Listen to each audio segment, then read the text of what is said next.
Very good evening to all.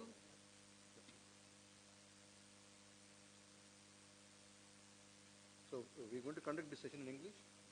Which language? Which either what is the English?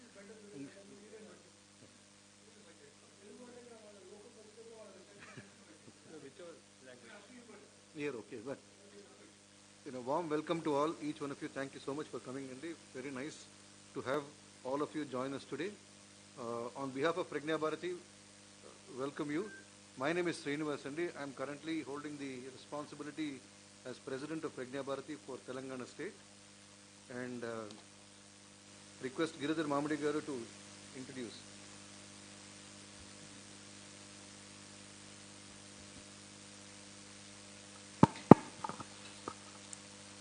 నమస్తే. ఈరోజు ప్రజ్ఞాభారతి గురించి నన్ను పరిచయం చేయమన్నారు. ప్రజ్ఞాభారతి రమారమి 33 సంవత్సరాల ముందర కొంతమంది ఇంటలెక్చువల్స్ కలిసి ఇంటలెక్చువల్ స్పేస్లో జాతీయవాదం బలంగా లేదు, జాతీయవాదానికి బలం చేకూర్చే దిశగా మనం పనిచేయాలి అని నిర్ణయించుకుని 5 మంది, రామ్మాధవ్ గారు, త్రిపురనేని హనుమాన్ చౌదరి గారు, వాకాటి పాండురంగారావు గారు, హరిహర శర్మ గారు, బిఎస్ శర్మ గారు ఇక్కడే ఉన్నారు మన దగ్గర, 5 మంది కలిసి దీన్ని స్థాపించారు. అప్పుడు వన్ ఆఫ్ ద ఫస్ట్ మన అప్పుడు ఉన్నటువంటి టీమ్స్లో Nirmala Sitharaman garu one of the first secretaries of Pragna Bharati. Ram Madhav garu ఎక్కడున్నారో మనకు తెలుసు, అలాగే నిర్మలా సీతారామన్ గారు ఎక్కడ వెళ్ళారో తెలుసు. కాబట్టి ప్రజ్ఞాభారతికి అటువంటి చరిత్ర ఉన్నది. It has got a long history. ఏంటంటే కనుక మేము చేసే 2 విషయాలు. ఇంటలెక్చువల్స్ని జాతీయవాదంలో తీసుకురావడం, to bring intellectuals in to the nationalistic thought process. Second, జాతీయవాదులకి ఇంటలెక్ట్ ఇవ్వడం. I hope you understand. నేషనలిస్ట్స్కి కంటెంట్ తెలియకపోవచ్చు. ఫర్ ఇన్స్టెన్స్ టేక్ రఫాయల్ డీల్లో ఏమీ జరగలేదు, government there is no nothing in that. But ఏదో చౌకీదార్ చోరే ఎవరో చెప్తారు. So we have team who know the subject. వాళ్ళు దాన్ని పరిచయం చేస్తారు. జాతీయవాదులకు సబ్జెక్ట్ ఏంటో, దాంట్లో ఏంటి కంటెంట్ ఉందో చెప్తారు. ఈ 2 మేము చేస్తాం. ఈ 2 చేయడానికి కోసం సెమినార్స్ కావచ్చు, కాన్ఫరెన్స్లు కావచ్చు, వర్క్షాప్స్ కావచ్చు, ఇలా రౌండ్ టేబుల్స్ కావచ్చు, మ్యాగజైన్స్ కావచ్చు, లేదా మనకు ఇతరత్ర చాలా ఈ కార్యక్రమాలతో మేము చేస్తుంటాం. సో దానిలో మళ్ళీ కొంతమంది నిష్ణాతులను తీసుకొచ్చాము మేము. చాలా పెద్దవాళ్ళు వచ్చారు మనకు, ఫ్రమ్ ఆఫ్ కోర్స్ అన్ని డిఫరెంట్ షేడ్స్ ఆఫ్ దీని నుంచి వచ్చారు. 2 చేసేవాళ్ళం, ఇప్పుడు కూడా చేస్తున్నాం. అది ఒకటి ప్రజ్ఞా పురస్కార్ అని చెప్పి eminent people who represent who done something for the society, వాళ్ళకు మేము పురస్కారం ఇచ్చేటువంటి ఒక కార్యక్రమం ఒకటి. 2వది భారతీయ ప్రజ్ఞ అని చెప్పి ఒక మ్యాగజైన్ తీసుకొచ్చేవాళ్ళం. ఇప్పుడు కూడా ఉంది, but little it needs to be ramped up a bit. So ఇవి దాంట్లో కంటెంట్ మామూలు మెయిన్ స్ట్రీమ్ మీడియాలో లేని కంటెంట్ అంతా కూడా మేము దాంట్లో ఇచ్చేవాళ్ళం. ఫర్ ఇన్స్టెన్స్ యజీడీస్ అని ఒక కమ్యూనిటీ ఉందని ఎవరికి తెలియదు. మా స్పెషల్ ఇష్యూ వచ్చిన తర్వాత many journalists in the city, they came and said, we never knew about it. First time we are knowing about it. So itwantivi we have done a lot of work on intellectual. So 33rd anniversary ma dantlo ma Pragna Bharati ki 33rd anniversary appudu Dr. Hanuman Chaudhary garu, he's been our chairman for a long time now, since inception. So he's a Padma Shri awardee also, as you all know. So abati in honor of him we conducted a program where it was mostly focused on security aspects మీద మాట్లాడి ఇవన్నీ దానికి ఒక programme చేసాము. So ఇది ఒక బ్రీఫ్గా మాది. So it is a forum, it is a platform, it is think tank, activist. We do lot of things, but as I said the focus is on 2 things. One, bring nationalists to the give intellect to the nationalists. Second, bring intellects to the nationalistic fold. These are the 2 things that we do. I think for now that's sufficient. And currently myself and Sharma garu and Vijay Bharati garu,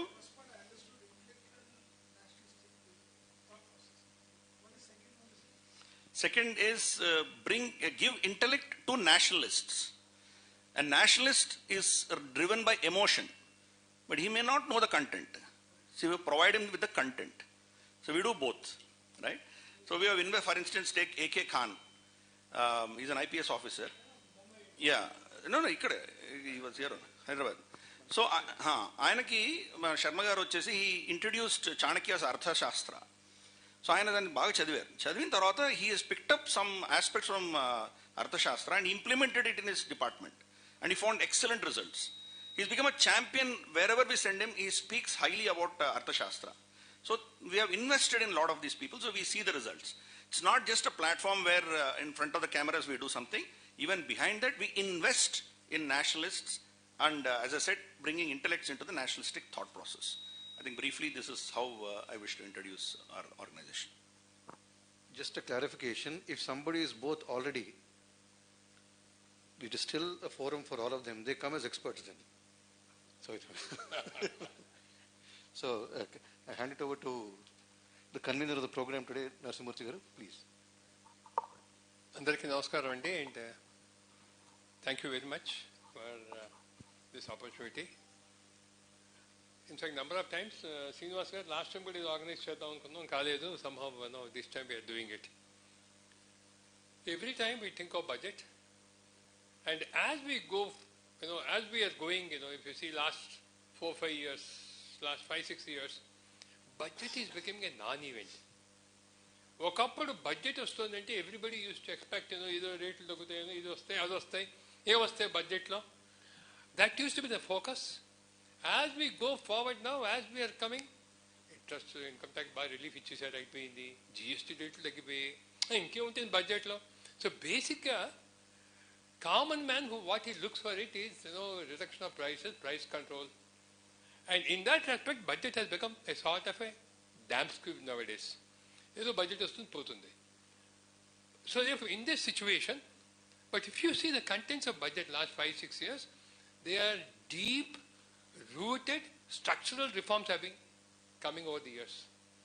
We never thought such a deep rooted structural reforms will happen through budget. You see last 6-7 years, in every sector, the budget is orienting the country towards the requirements of the nation. Man import substitution ganavandi, Atmanirbhar ganavandi, you see the growth of railways, you see the space sector growth, various sectors growth. And for example, last time, a couple of years back, our drones, the usage of drones for agriculture sector. See, every backward region development and edo antaru gani, but in these budgets a focus is given structural change for the economies. This is what we are seeing. So today's discussion is, as I see, what are the present situation of economic situation, and what are the global factors which will affect our Indian situation, and what are the challenges before finance minister in the coming budget. I thought this should be a good discussion for us. If you see the positive factors, of course I can list out so many, but I request all of you to contribute as we go forward. If you see the positive factors, very good industrial growth is happening. 7.4 we think of GDP growth, and you have very good in terms of external forex reserves, and banking growth is deposit growth. More than that, advances growth is very good. PV vehicles have gone up, commercial vehicles growth is good. In fact, SME sector, 24%, the credit growth is there. So we have a lot of positive factors. Basic negative factors, in spite of the negative factor of global effect of Trump, we are navigating very smoothly and nicely. Greatly we should, contribute to the Atmanirbhar and, the nationalistic, fervor which has brought to us, this sort of basically the Atmanirbhar and nationalistic fervor. That has helped us to overcome the Trump effect on so many effects of Trump. Not only effect of export duties, tariffs, but also so much of other type of, his political cornering of India. We could save it, basically due to our nationalistic fervor. I fully agree with you, and that's the basic requirement of nation. Jati avnityaniki, jati manugadi, jati avnitya mukhyam. That's what strongly I believe. Jati manugadi, jati avnitya mukhyam. That's the base. Without jati avnitya, no jati can survive. So with that base, I think we have overcome it. So if you see the present situation, in spite of fall in US exports have fallen down substantially. But our exports to other countries have, still we are containing CAD at 1% of GDP. Last year it was 0.6, is the lowest in the history of recent year past. but somehow we contained. I thought it may go up. We were contained. And in spite of all the problems of rupee and dollar, we are contained. The fall is not much. We have contained it. There's so many factors that are happening.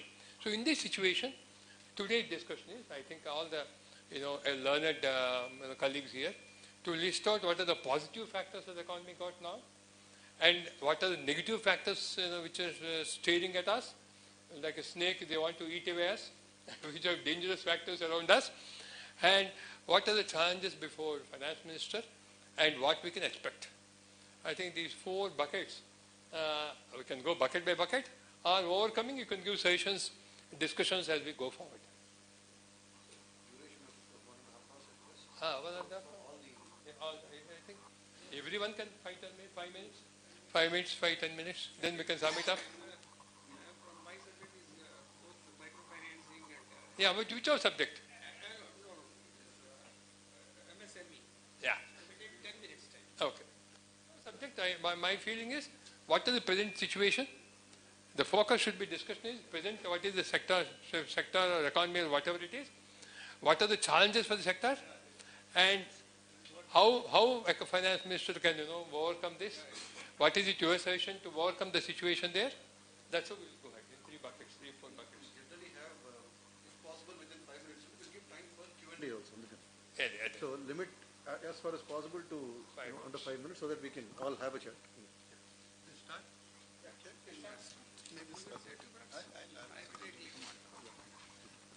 Namaskar.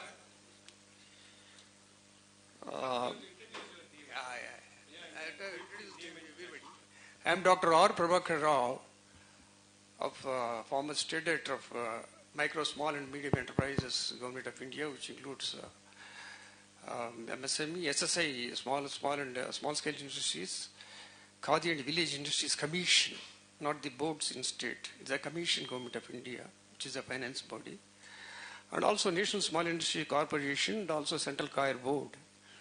We also deal with the handicrafts and handloom. I was also chairman of MSME looking in the Telangana Chamber of Commerce and Industry. I am also board of management committee member in Narayana College of Business Management. I generally go and deliver talk in some management colleges. See, when it comes to the budget, this is very important. Let us concentrate on navigating global uncertainty, domestic growth. Positive factors also we will see that. Because we have been working for the 35 years and we saw all the ups and downs. And budget, let us recollect ourselves. Let us recollect ourselves. Budget estimates of last year, last February, was 50.65 lakh crore. Please recollect it. I scribbled down in my diary. And that is actually the expenditure. The lakh crore, I am telling you. This time, I expect from our Madam Finance Minister, let it touch somewhere 60 lakh crore. That's what we feel is only ambition.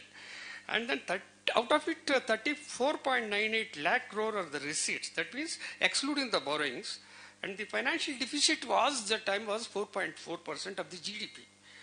And the receipts of 34.96 crores, lakh crores, that includes the borrowings also.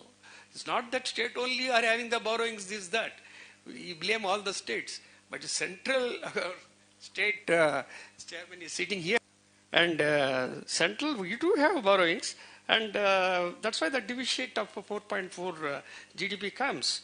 And non-tax receipts are also, we have like 4.89 trillions. That is April 25th through October 25th. It's just immediately last period.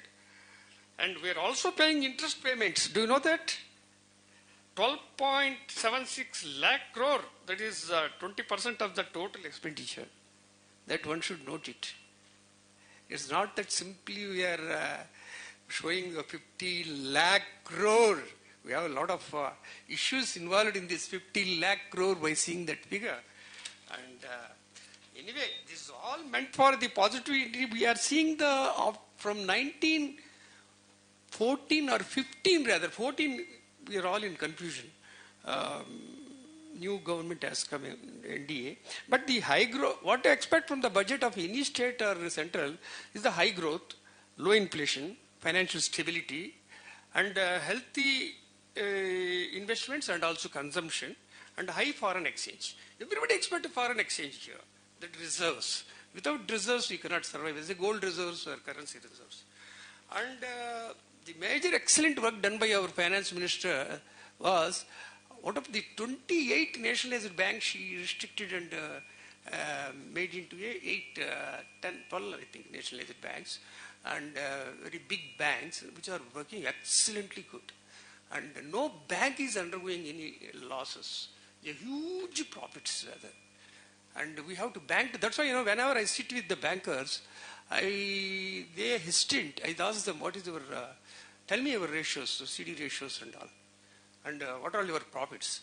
Then they will turn to our, this, because we want funding from the bankers. Every scheme of Government of India is linked to the bank. We are hand in glove with the bankers. Government of India, we provide subsidy. This is a 25% to 35% subsidy we provide. Balance who will give? It's not from our pockets. It comes from the bank. Without bank, otherwise I invited some of the bankers here, and we always work with our banker colleagues, including the SIDBI and NABARD. And the SIDBI and NABARD I have not invited, I don't have time. And some of the banks may come, because today is after long period of 1 week holidays.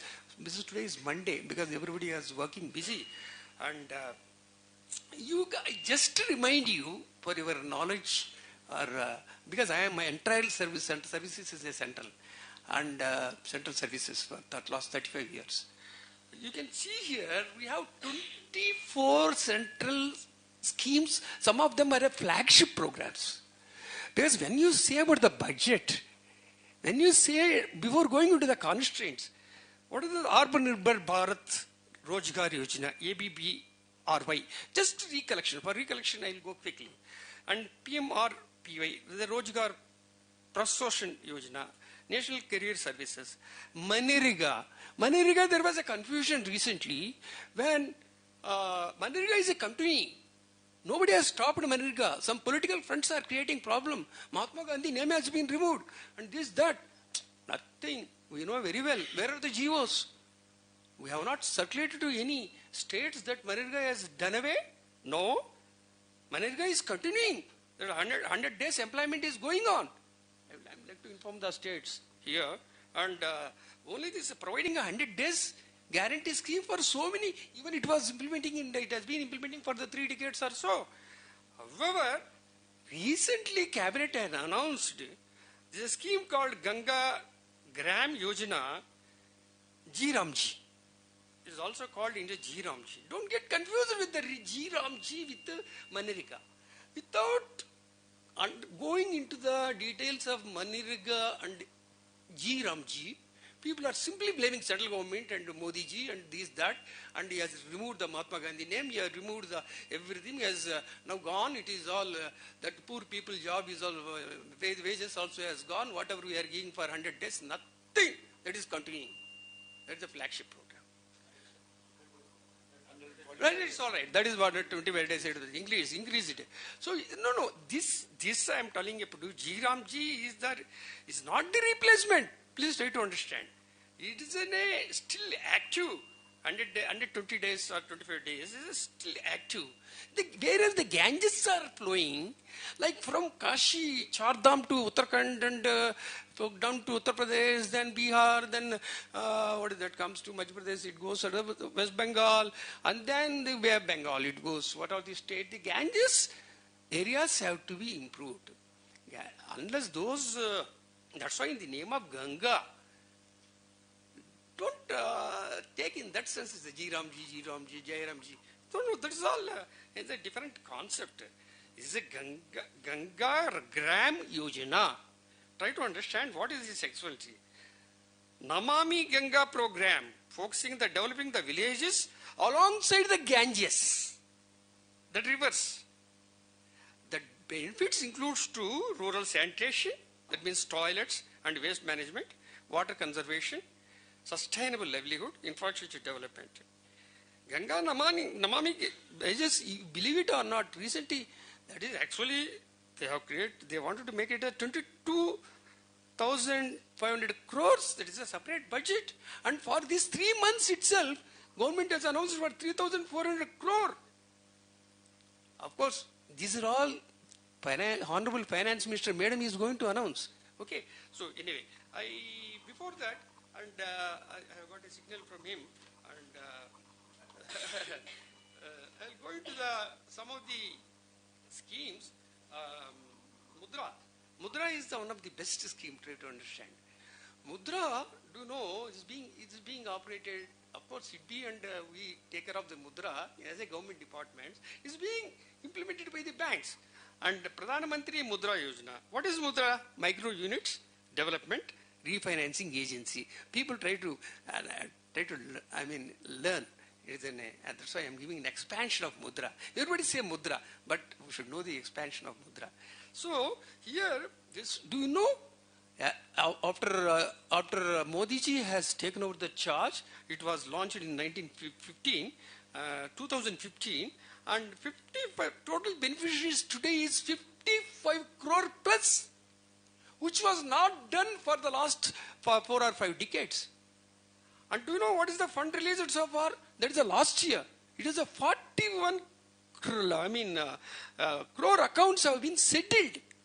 And current year, the 26 is going on. It was still 2 months time is there. And if that comes, it may be touching 60 crore. Can you imagine? Even a small people, vegetable vendors, flower vendors, and tea stalls, and so many people are getting benefit. It was earlier 10 lakhs. Now we have improved it to increase it to 20 lakhs. And 20 lakhs benefit also they can get it. And these are all the things. And of course, I don't want to go into the Mudra scheme. Scheme-wise, if I go, it will take a lot of time. Mr. Srinivasji is also giving me the signal. And the major bank that is implementing is the SBI. Hats up to SBI.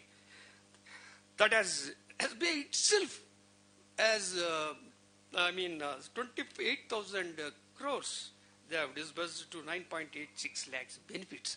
I invited our prime bank in India is the SBI. I think anybody come SBI or Union Bank here? Everybody are struck.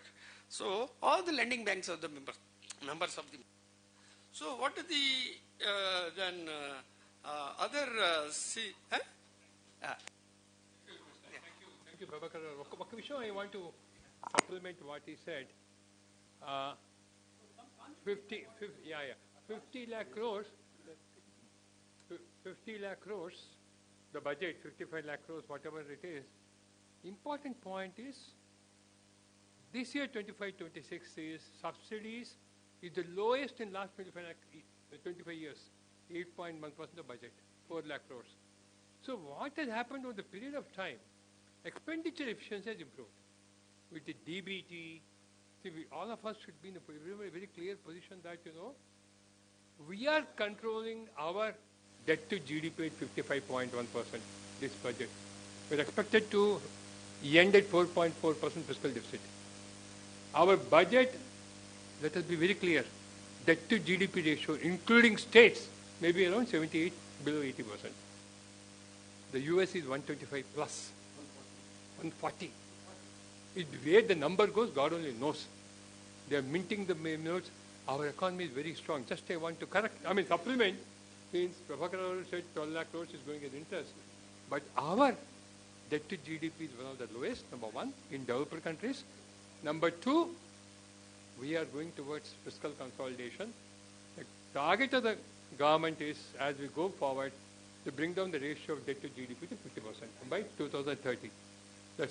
Let us go ahead with next speaker. Yeah. But the subject is this.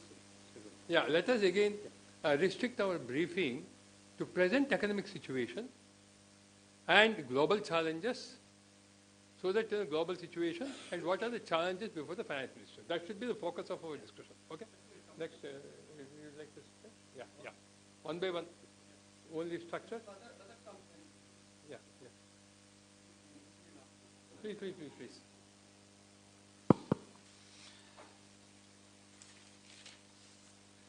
So ఇప్పుడు ప్రపంచవ్యాప్తంగా ఎలా ఉంది ఆర్థిక వ్యవస్థ పరిస్థితి, how is the economy అని first చూసామంటే మనం చూస్తాం what's the kind of nonsense that's going on. బేసిక్గా US built system is collapsing right in front of our eyes. Right? We all know that. Globalization versus protectionism. De-dollarization is happening quietly. 10 years back, it was 78% of the world was dollar-based. Today, it's around 50-55%. Manaku, last 1 year, 21% we have come down. $680 billion was our forex 1 year back. Ippudu $680 billion. But dollar-denominated deposits, forex deposits have gone below 200, 190 billion gochin. So we are replacing it with something else. So that is important. We are replacing it with gold, obviously. And again, gold has literally shot up around 80%. Right? Then you have slowly US is withdrawing from the global presence. So this is creating a vacuum. There is nobody else which is able to fill the vacuum. But reality anu unda manaki. అలాగే ఏమేం contracts ఏమేమి మనకు గతంలో ఉన్నటువంటి ఒప్పందాలు ఉన్నాయో దాన్ని they are walking away from all the existing contracts. That's a significant challenge that we're facing. So called rules based system is being dismantled brick by America itself. 3 days back they walked out of 66 bodies which they themselves created. Right? So we can understand what's happening there. Then alternates are emerging. BRICS is a big challenge for them. Then we see everything is being weaponized. What is this tariff all about? America has a irresponsible, uncontrollable, unsustainable consumption. I'm using these 3 words. That is what he is weaponizing, right? So this is what is happening. Similarly, China and Europe are also collapsing. They are also declining quite a lot. The biggest challenge for Europe as well as for our country, China and others, is what is TFR. Total fertility rate. This is a ticking time bomb for all of us. In G20, there are only 2 countries who have more than 2.1 ratio for TFR, which is Saudi Arabia and your South Africa. The rest of them are all gone down below 2.1. Sadly, even Bharat is at 1.93. Manam kuda declining modalu pettam manam. So, TFR valla you see all these economies shrinking because of the population padipoyindi kabatti. That is a major significant issue that is happening. Alage GDP driven growth ఇవైతే చూస్తున్నారో వాళ్ళు they are ignoring. Okay so the point is GDP is a nonsensical theory on which the world is running madly after. So look at US, look at China. It's all debt driven. There are 25 cities fully built in China which are unoccupied, not a single person occupies. Because they're spending, so obviously GDP looks good. So the world is going through all this pain. Similarly, social challenges because of unfiltered illegal immigration. Because of that, both US as well as Europe are suffering big time. Right? Then bad energy planning. Look at what's happening to Europe because they have cut off from Russian energy sources. So today, Germany is shifting all their production capacity to China. BASF has moved out. Your Merck is moving out. So many of their companies are moving out of Germany. Germany, right in front of our eyes, is deindustrializing. US is already deindustrialized, but this is a big challenge they are facing. So once you deindustrialize, you cannot reindustrialize back. So these are the challenges. Of course, there are many, but let me, because of time constraint, I'll stick to some of these challenges that we have. Similarly, what is our response? What is Bharat doing? There some very good things we have done, and of course we have challenges. This is always a work in progress. One of the best things that we have done is quietly we are de-dollarizing. We are shifting our risk factors. Last 1 year, we have brought back more than 200 tons of gold from London. So you can understand we are de-risking. They cannot blackmail us tomorrow. Today, Donald Trump has miserably flopped as far as our country is concerned because we de-risked. In one of the major sectors which took a hit because of his 50% is textiles. Right? November results show we have grown 7.9%. Our exports have grown. So once you have alternate markets, you are not going back to USA. That means he has used his Brahmastra and it's gone now. He cannot do anything else. So we are able to withstand that pressure. Similarly, if you see our gold reserves, we had 450 tons when this government came in 2014. 880. Today 880. Right? So we have more or less doubled it, literally. So this is what they have done it. Similarly, you see FTAs. We have entered into FTAs with so many countries. This is again when a globalized structure is breaking down. We have done something different. We have gone to a lot of people and we have struck deals so that we are insulated from what nonsense is happening today in the American structure. Then you see, we have stuck to our non-aligned policy very strictly. That has yielded us results. But there are some aspects which we have succumbed to it. We have not necessarily kind of gone with our independence. For instance, Iran, we are not buying oil from them. We have stopped boiling from Rosneft in Russia. So we have Chabahar port. We still don't have any sanction on us. Right now there is no sanction, but we don't know what happens in future. So we have kind of played a balancing act everywhere. Then one of the biggest things that we have done is our defense production. We have started focusing on Atmanirbharata. So our army chief has made an announcement a couple of days back. I don't know how many of you have seen it. 91% of our ammunition is today, manufactured in our country. 15 years back, the C&AG had said we did not have ammunition to fight more than 4 to 5 days, right? And almost 75 to 80% of those ammunition we were importing. Today we have come to 91%. Except for the engine capacity, which were dependent on GE, the rest of them we have more or less come a long way. We are able to do that kind of a stuff. Then you see your UPI, RuPay, your digital alternatives that we brought in for dollar-based systems. These are yielding us results today. So in due course, we will not be challenged even if you are taken out of from SWIFT system and things like that. So we have gradually, slowly, we have kind of de-risked ourselves. Then one of the best things that happened to our country is demonetization. Because of that, today we are the world's largest digitized economy. I don't know how many of you are aware of it, but mostly I'm sure a lot of you know it. The number of transactions, digital transactions we in our country do is more than the next 30 countries put together. The next largest country is China and the largest economy is USA. You add up 30 countries, all of them put together, they don't match the kind of digital transactions we do. So we have come to almost 120, unicorns. So we have gone a very long way. So, and then we have, unconsciously we allowed the dollar to breach 90. This is something which a lot of people criticize, but that is a strategic move because our exports become competitive. So we have done a lot of things which are nice, which are good for us. Stable policy regime and PLI schemes, it's a very successful story that we have. So in the last few minutes, points that I want to present are, what do we do going forward from here? I think the first fundamental focus should be improving our TFR. All these countries, today China is 0.96 TFR. They cannot recover. In 20 years, you don't have to not to fight a single bullet. China is finished. Korea is 0.86. Japan is 1.1. Europe is 1.4. That is the real ticking bomb for us.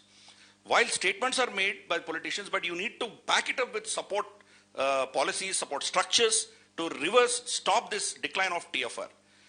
Otherwise, we will not be anywhere else. Yeah. Total fertility rate, the science says every woman should produce at least 2.1 child in her reproductive life. If it goes above that, the population increases. If it falls below that, it declines. But if it falls below 1.4, you can never reverse it. We are at 1.93, but the largest majority community is at 1.6. So we may not be able to reverse it. So that's the challenge we have. I think I'll quickly go through a couple of points. Defense budget, we are still less than 2% of our GDP. This has to be our singular focus. As economies grow, unless you have sufficient means to protect your interests, your economy cannot survive. Look at Japan, look at Germany. They didn't have sufficient military backup, and so we see where they are. So we need to increase this to between 3.5% to 5% of our GDP should be on defense expenditure. 50% of it is going for pensions, so we need to increase this. Then invest in agricultural policy. We know that farm laws have been withdrawn. At least from the state level, where the ruling dispensation is there, we need to start. And we need to invest in infrastructure big time as far as your storage capacity is concerned. Last but not the least, I think we need to work out something to do, something to bring up as an alternative to dollar. Individual countries cannot do it. Probably we need to seriously think about what to do with the BRICS currency or something else. So we need to find some alternatives. As the US hegemony declines, we need to be there to fill the vacuum. Otherwise, it's going to be tough. So I had written one article called Talli should replace GDP as a measure of nation's wealth. Talli is an acronym, the Ashtalakshmi linked index. So this is something I think lack of time, I'm not going to talk about it. Yeah, sure. Okay, Bhavan, thank you very much, Girdhar Garu. I know you covered many of the items. Two things which I want to touch what Girdhar Garu said about PLA schemes. The expectation is very high. The total amount given is 1.97 lakh crores. Unfortunately, if you see, last 3-4 years, our takeoff is very low. Till now, we spent only 23,000 crores, including 5,000 crores in this year. So therefore, unless PLA schemes goes up, we can't reduce cost and increase export competitiveness. So that is one important. Second point which I want to talk about what he said, perfectly right. We are de-risking American hegemony in a great way. Almost we have done now. We can survive without American, imports. With the pulses, I think we got alternate pulses. Major problem we have is pulses, which we are importing extensively from America. Today we impose 30% tax, so we are not importing. We have replaced with Canada and other countries. Thank you very much, Indy. Next, anyone who would like to say? Yeah, please. Okay, 2 minutes maybe. So, I don't know, most of you are, I'm Professor Balkrishna Reddy. I'm Chairman Telangana Higher Education Council, representing 18 lakh students, 1,50,000 teachers and 25 universities, sir. That is my small thing. So otherwise, I'm a law professor from Nalsar University. I'm on lean, so this is the 3 years thing. Previously, I did my doctorate from, mostly I follow Giridhar sir and Sai, all those, I'm into aerospace and defense laws, my specialization. I did my doctorate in aerospace and defense. Yes, I agree. I'm a student of international law. I don't say professor. So I agree with you, sir. Today we are living in a globalized, liberalized, interdependent world. Definitely our budget influence, what happens outside, we have to take that into. But if you look at post-Second World War scenario, what today the existing, regime is built, whether it's a United Nations, all these things, today those are in question mark. You know that after COVID, the existing international legal regime is in question mark because of failures. Why? Because 2/3 of the global society didn't get vaccination. That is where the question came. So I know India did a great job. I call Vishwaguru to Vishwabandhu. Vishwaguru, we know that we imparted knowledge to the global society. But we did, Vishwabandhu because we have supplied 150 to 160 countries are co-vaccine COVID. I call it a COVIDization. It's a new term. I did a lot of research on COVIDization, its impact on everything. COVIDization, COVID pandemic 19 actually, it impacted all the sector, all the countries, all the individuals. Maybe there is a degree of difference. That's where, last 5 years, things have changed, But coming back to the international system, if you look at consent-based international system, because there is no supranational authority. Countries have consented, countries have agreed, and then, coming to your, that 66 treaties and organization today, Trump is, withdrawing. It's a great, I don't know what we have to say, but definitely it is going to be a negative thing for global society. That's because if everybody behave like that, what is going to happen? Of course, we are all, but so far it is a hegemony which dominated by United States. So this is one definitely alternates. India is definitely, or Europe, or other countries, but that's the one thing we all have to think. This is this thing. Not that today most of the international relations operates based on the cooperation, coordination, consensus, convincing. These are mantras for successful implementation of anything. So of course Trump is not convinced, not, conveyed. These are, certain things, but definitely. Coming to the, little thing, where is the gap? How budget should be focused? One is, I totally agree with you, though indigenization is happening in the defense sector with limited resources. But today, human resource crunch. We are going into for example, definitely from deep sea bed to outer space, you name an area, we have a lot of employability and, opportunities. But do we have, our education system is contributing to that. Without taking much time, 1 minute, if I say deep sea bed, I can give you with statistics. There is one document called Maritime India Vision Document 2030, released by Prime Minister in December 23, that says up to 3 lakh crore investments through public-private partnership and 20 lakhs jobs. But my question is, do we have education system? That's now we all have to think, when we are talking about, and same thing with aviation, space. Today, Indigo problem, it's not that Indigo, because we are not creating human resource. That is the challenge we are going to. Today, 1% of the population till towards from other modes means railroad to aviation. India needs 700 aircraft. 1% means almost we are, 1 crore 50 lakhs out of 150. So this is the kind, but education system, since I am representing here as a education, I think, huge gaps are there. Earlier it may be, other, today Indigo or, Kingfisher Airlines. These are all because not, we don't have a sufficient people to fly because of human resource. I think one, takeaway just I want to put is, where are the gaps, how we can fill? That's my, thing. Thank you. Thank you very much, Andy. The basic issue of couple of issues you mentioned, I want to say, is failure of global legal framework. ICJ has failed, United Nations has failed. I don't know if global hegemony goes into the order, whole thing is gone. Number one. Number two, sorry, I slightly differ from Indigo on issue.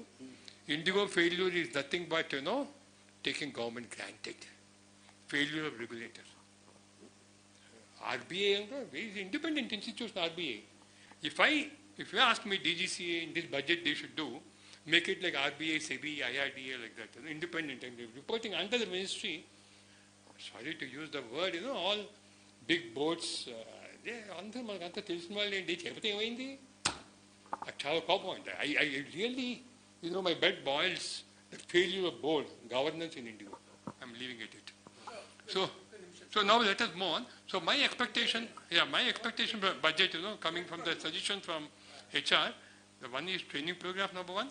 Number two is DGCA should be made independent regulators and not under ministry. Just 5 seconds. I think in my presentation I forgot to mention one important point. We lost between 3,500 to 5,000 millionaires in the last 1.5 years. US has lost 1,65,000 millionaires. And even people like Elon Musk and Larry Page, Sergey Brin have run away to Texas. We need to encourage and ensure wealth stays and rich people stay in our country. H&I should go lock, stock and barrel. H&I surcharge should go. Thank you.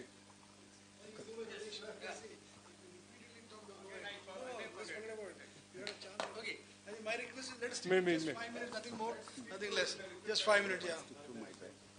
Yeah.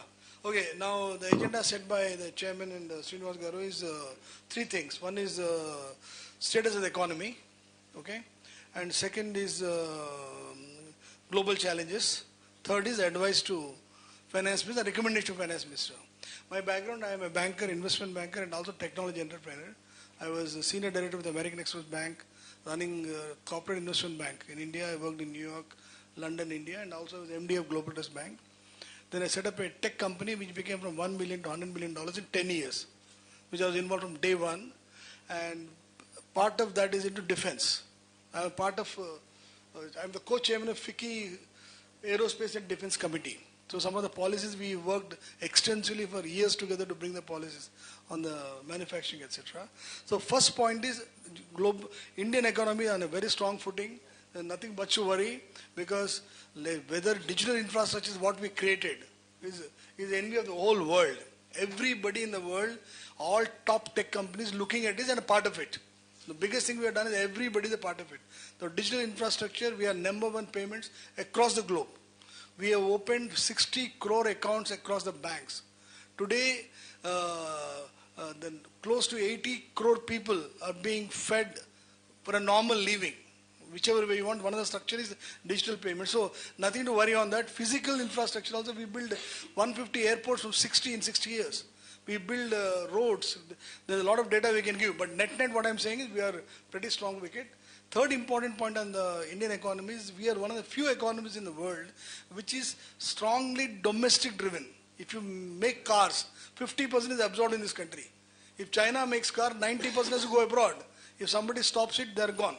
So our biggest strength is the strong domestic economy. And also domestic debt.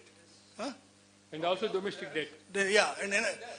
Added to that is one thing we should all be very proud. Next 15-20 years, India is in a very strong wicket because we have a young population. China is aging. Europe is aging. Africa will long to cut up. Even US has problems. So two strong things. Domestic economies, young age. This is two things that will keep India in a very, very strong wicket. So nothing to worry on the economy part of it. There are bits and pieces. Now coming back to global challenges. See, I've been doing a lot of research on this. I spoke to a lot of people. See, the world today is moving from single polar, America driven. Post World War II, the whole world moved around to US. Today India, Pakistan fight, they go to Washington to settle. North Yemen, South Yemen, North Korea, South Korea, everybody goes to US to settle. So 75 years or 80 years, they provided global stability through whatever structure you want to call it, okay? But singular world, little bit Russia, the challenges, etc. But now, whether we like it or you like it or I like it, the world is moving to multipolar and they will be one. US, which is Dada for the whole world, no longer going to be there. They will be in their sphere, like South America, North America, Venezuela, Greenland, China, Canada, they will manage that. So like your company you manage, my company I manage. So they will be one world, that is US driven. Second world will be Russia driven to some extent, influencing the Europe. Europe will be weakened. The second polar is going to Russia with Europe, dominance of Russia in Europe. Okay. Third polar will be China. China with the dominance of South Asia. All this Taiwan. It's like Taiwan is taken here. You take it from me today, it will be taken over. It's a matter of time. All the technology, process, everything has moved out from Taiwan to US. Abhi kuch nahi wahan pe. China just want to take it a peaceful way, not by physically fighting. So that world, South Asian world along with China will be one more polar. And the last polar, not in sequence, fourth polar will be India with Israel. Okay? This will form a very, very strong combination, and all these things like Sri Lanka, Mauritius, these are all given things. South Africa. All this, South Africa is very still small. Brazil, South Africa, second tier. But India with Israel will dominate this whole thing. Africa will be bits and pieces. Some part will go to US, some part go to India, etc. India, China and all. So these are the four polars which are going to rule the world. It's a matter of time. As somebody said, dollar is highly overrated. Dollar has to come to half the age. I expect dollar to come down to 60, 65 rupees maybe in next year or two. Okay? You have one more polar, technopolar one. Technopolar one. No, but see, technology, let technology define and improve. Technology, America has their own technology, Russia has their own technology, India has their own, building India has their own technology, China has their own technology. So this technology, all these four countries are more or less, worlds are independent. Because China makes their own aircraft which we are trying to make. For example, one of the things in FICCI we talk about is how do we make a domestic aircraft. It's easy to say. There are 6,000 people work on engineering designing an aircraft. 6,000 people in the Airbus, backed by 50,000 people, like my company. We have 1,000 people working for Airbus, which was not the case 10 years back. We make $40 million every year from Airbus with a $15 million, 50% EBITDA. But it took 2-3 years of lot of work, struggle to reach there, but then there's no end. So, in building an aircraft with multiple companies, multiple suppliers across the globe, it's not going to happen. High precision components. Yeah. Too many things, because aerospace in one industry, you have to be 100% right. You can't say 99%, 99.99, I will reach safely, it doesn't work. It has to be 100. So coming back, so coming back, there will be 4 polars of the world, okay, and all these 4 have their own independent paths, etc. And there is no question of India, China war and all. These are all for political guys. China, there is no way. As each year progresses, there are people are older and older. Nobody's going to come and fight. Okay, so this China-India war is for public at large. So they'll go into some Galwan coming, going, and all. It should be there because both of us are audience to speak now. So India-China war, you forget about it. India will, and in this revised world, China will also become a good economic partner to you in the way we define. So like people say, oh no, I'm going to boycott Chinese world. There's no way we can boycott Chinese. Even if you boycott, they will dead. They'll come and touch your feet, you'll go and damage your feet. It is going to be economic cooperation. What modules, contours, boundaries need to be defined. So going back to the one thing of why India is safe is the few things we have done, defense, long-term incentive, supply the initiatives done is exceptionally well. So now coming back, what we should be doing. See, 2 things are very important. Okay, apart from that, whatever the productivity rate, some complicated thing you said, that is one point. That what is it called? That is okay. That is not our cup of tea, but yes. But the important thing is the scheme they have announced for PLI that has to be continued. Semiconductors, for example, semiconductors are taken off because any large semiconductor projects running to, like for example, Tata has put something in Assam. It's $10 billion. Smallest project is run by where I'm involved as advisor, Keynes, 4,000 crores. How it operates is 4,000 crores. Central government will give 40% project cost. State government will give 40%. You have to only bring in 20%. So that incentive of 40% for central government, 40% for state government has to continue. Semiconductor industry for at least another 2-3 years. 3-4 years, we strongly recommend semiconductor industry, which is the bone of the entire electronics. That has to be continued, maybe for next couple of years. PLI schemes, that has to be definitely continued. Keeping in focus China 1+ policy. Whoever is working in China, he wants to shift to India, just give the PLI, chala aa jao. Whatever. What they are doing there, subject to the manufacturing going to some Ford or Boeing, end customer. Manufacturing in China, that has to move to India, no problem. End customer remains same. So that is something PLI we have to drive. And another important thing, there's a lot of youth coming into the system. The skill development process has to be, I'm telling you, it's going to be a big headache if you don't manage the people who are coming into the real world. It's like a father having a son who is a spoiled child. You know what will happen? So we have to, if you ask me, one of the very, very important is skill development, skill enhancement. This has to be addressed. I don't think government is doing a great job. Last budget, before last budget, good thing was there. One last point I want to throw to the audience here, which has been bothering me, is agri-tech. See, one of the things, technology has gone into everything, healthcare, meditech, all places. One place which has not gone, because one of my friends from Dubai called me the other day, boss, कुछ एक company मेरे को दे दो, $100 million डालने का है, agri-tech. I said, why? No, this is our focus area. We want to invest $100 million in India, agri-tech. But we don't have any companies. And this reminds me of one thing. See, today, agricultural children, okay, we have to figure out a way. One of the ideas I want to throw up to you guys to debate, there should be a school meant for farmers' children in every district. I'll tell you why, just 1 minute I'll take, that's all.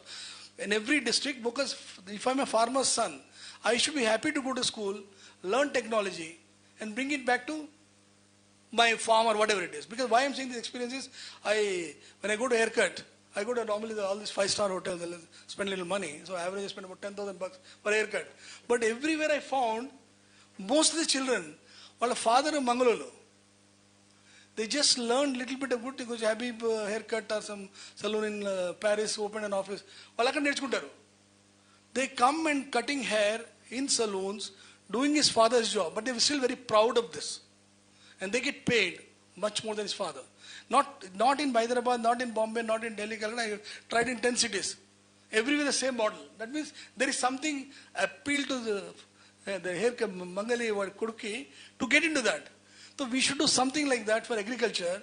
So suppose set up one school, 6th class to 12th class, teach agriculture technology and also give a lot of importance to agriculture. So if you can succeed, in fact, I did not get a time to prepare a note. If I get, I'll send it to you. Please, you edit and I strongly recommend we should tell the finance minister, recommend that at least start with the 10 schools in 10 districts. Each school will cost you about 20 crores, mota, back of the envelope calculation. So even if you take 25 districts, 25 crores, 1,000 crore budget you give for the schools. When 1,000, whether we get 25, 30 schools, I'll do some editing and give in next 48 hours.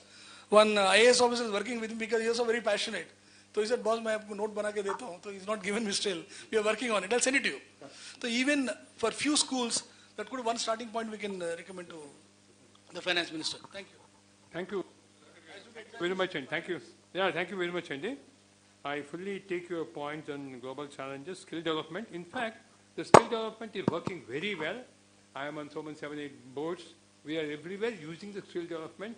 The incentive given for first-time employment and all the development is working very well, number one. Number two, on the issue of Vishwakarma Yojana of the Prime Minister, which is working very well. It is for supplying toolkits already there. Agri-tech ledu, that is a good thing, agri-tech, but Vishwakarma Yojana even 2 budgets back is working. A farmer's child ledu, but all other, I agree with you.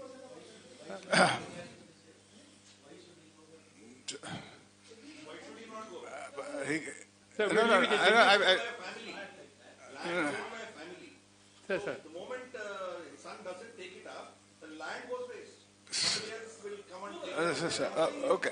We should continue the tradition. No, sir, thank you.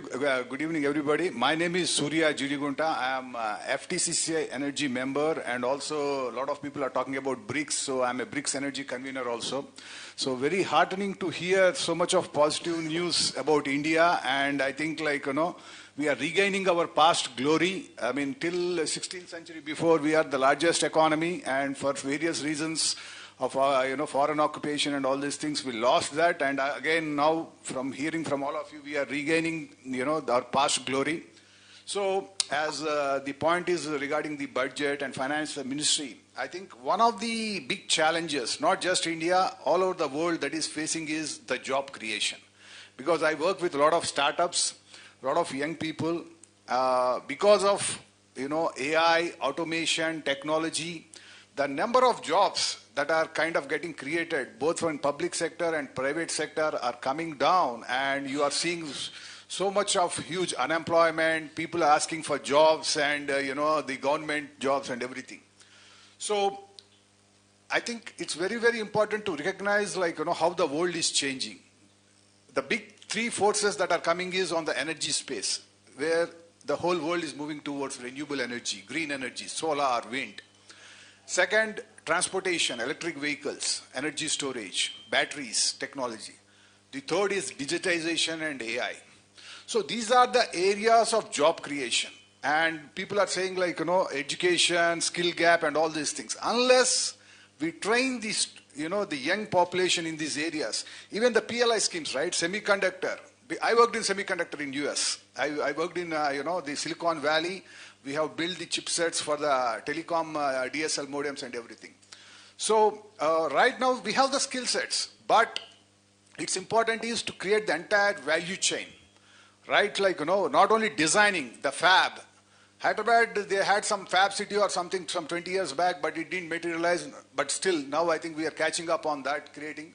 So what our recommendation, suggestion would be, for the job creation, right? It is the age of startups. He's saying unicorns, right? I think after, even Israel has so many, startups where they are well funded and all those things. So for India to really prosper in startups, right? Funding is a big issue. I mean, all these banks and all those things, they won't fund. It's all balance sheet and all these things. So right now what we need is a risk capital. We need people who can invest, there is a lot of these alternate investment funds, there is a lot of these venture capital funds, angel funds. There is this Hyderabad Angel Fund. What we need is people, there are so many HNIs, so they come up with this risk capital who can invest in hundreds of startups. Even if 5 are successful, that will translate, completely, the state of India. I mean, that's how, because I worked in Silicon Valley, I know, like, all these startups like Facebook, Google, the Microsoft, they're all startups now today, the global leaders, the big fact 7. So similarly, I think, like, one of the, suggestions that we should have is a seed fund for startups. So for 1 lakh startups, let the central government announce a huge fund of funds. But, like, it is linked to the bank. Yeah, it's there. Yeah, but I mean, it's linked with. Unfortunately, usage is very good. Yeah, exactly, right? I mean, see, we need a risk capital. Second thing is, what I want is, like, a lot of people are investing in these mutual funds and all these things. There is something called alternate investment fund. Okay, so if government can incentive, like, give incentive, tax-free incentive, like, whatever gains you make out of these investments in these startups, no angel fund, nothing. So that way, there will be a lot more capital that will be flowing into these startups. There's so much of talent in Hyderabad itself, Hyderabad, Bangalore, Mumbai. So we need to flush a lot of money with these startups. Then people will automatically get, like, interested and get the skills. So what we need is creation of the companies. And all these big companies also, the Infosys, the TCSs and all these things, they need to kind of handhold and strategically, pull these startups. That is when we can create global companies. So this is one of the, important things that I would like to say. Thank you so much. Thank you, Surya. It was, you've given a very forceful your point. It's very good. Unfortunately, many schemes which have come in the last 5-6 years, which are unique schemes, by in the budgets, awareness has gone. All the skill development schemes of National Handicraft Development, Vishwakarma scheme, Ambedkar Health, and Bhima Yojana, R&D schemes. You know what is the usage now? So only 66,000 applications have been processed. The nation is so large. Sir, this point which you have to keep, the nation is so large, so much demand. Of all the startup skill development, only 66,000 applications have come. So awareness is not there. I think we should suggest that, awareness of all the last 5-6 years budgets are human budgets, with so many schemes. The movement is very low in implementation. Yes, sir. Yeah, so thank you, Mr. Srini, for inviting me. I was hearing. A good name, sir. My name is Nilanjan Banik. I teach at Mahindra University. Mahindra University. Yeah.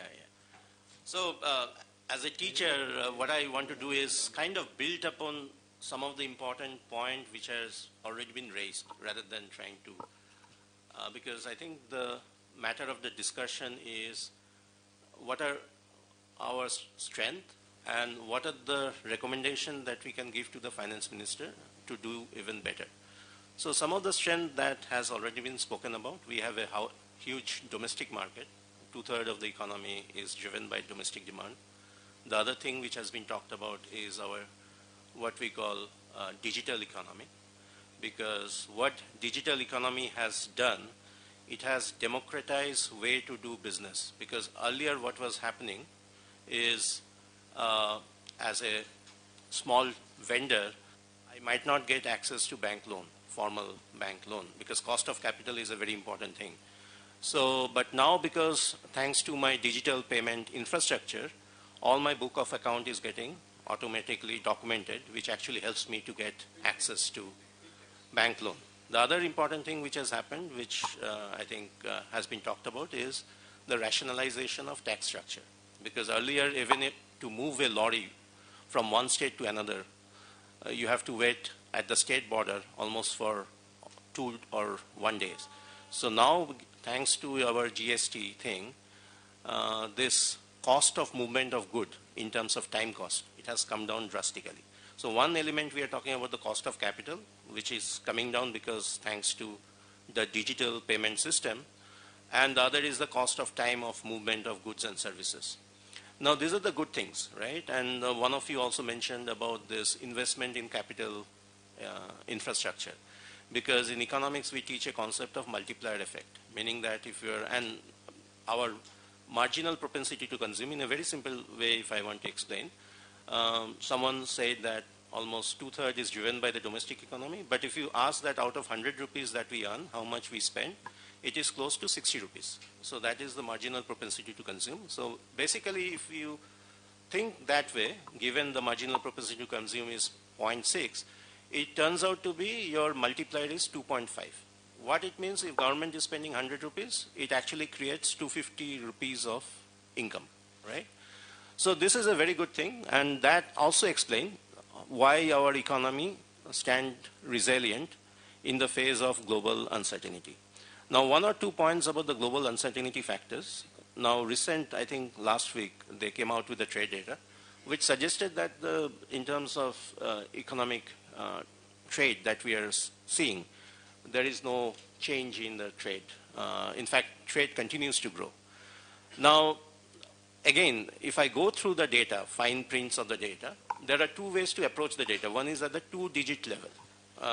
As you go with a higher digit, you can go up to 8-digit level of product classification. What it means that if I'm looking into 2-digit level, I'm just talking about petrochemical or petrol and coal or bituminous product, you know.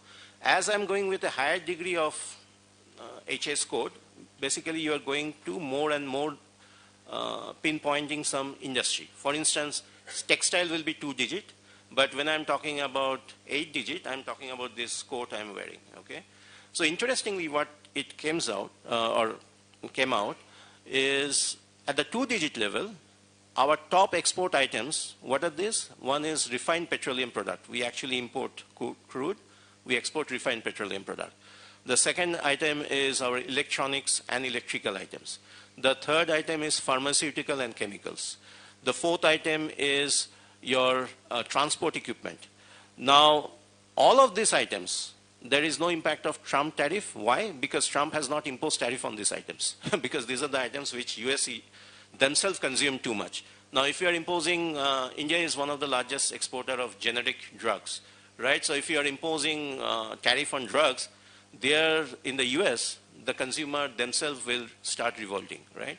So in that way, he is a astute businessman, so he understands which product need to be. So at the 2-digit level, there is no change in what is happening with respect to our trade with the US economy. In fact, since April 2nd, when this liberalization day tariff was announced, until November, the data suggests the US trade with India has increased. It has not fallen. But the problem arises if you are looking into the 8-digit or 6-digit level of product classification. There you will find the most important items are items like smartphones, because we are now going into the specific product variety. Now, within Apple iPhone, which is now being manufactured in Tamil Nadu in their plant, I heard one person mentioning that we are also should attract lots of Chinese investment being done in Indian soil. But the matter of the fact remains, and this is my one suggestion to the finance minister, is there any way we can actually increase our R&D spending? Because right now our R&D spending is only 0.75% of our GDP. Compared to that, if you look into China, they are spending 3.75% of GDP. And what need to be keep in mind, we are talking about 3.75% of 20 trillion US dollar. On the other hand, in terms of our own R&D expenditure, we are spending only 0.75% of $4 trillion. In fact, I was telling my good friend Pradeep while we are coming here, that even if you look into the value addition of these items which are being assembled in India, it's very low.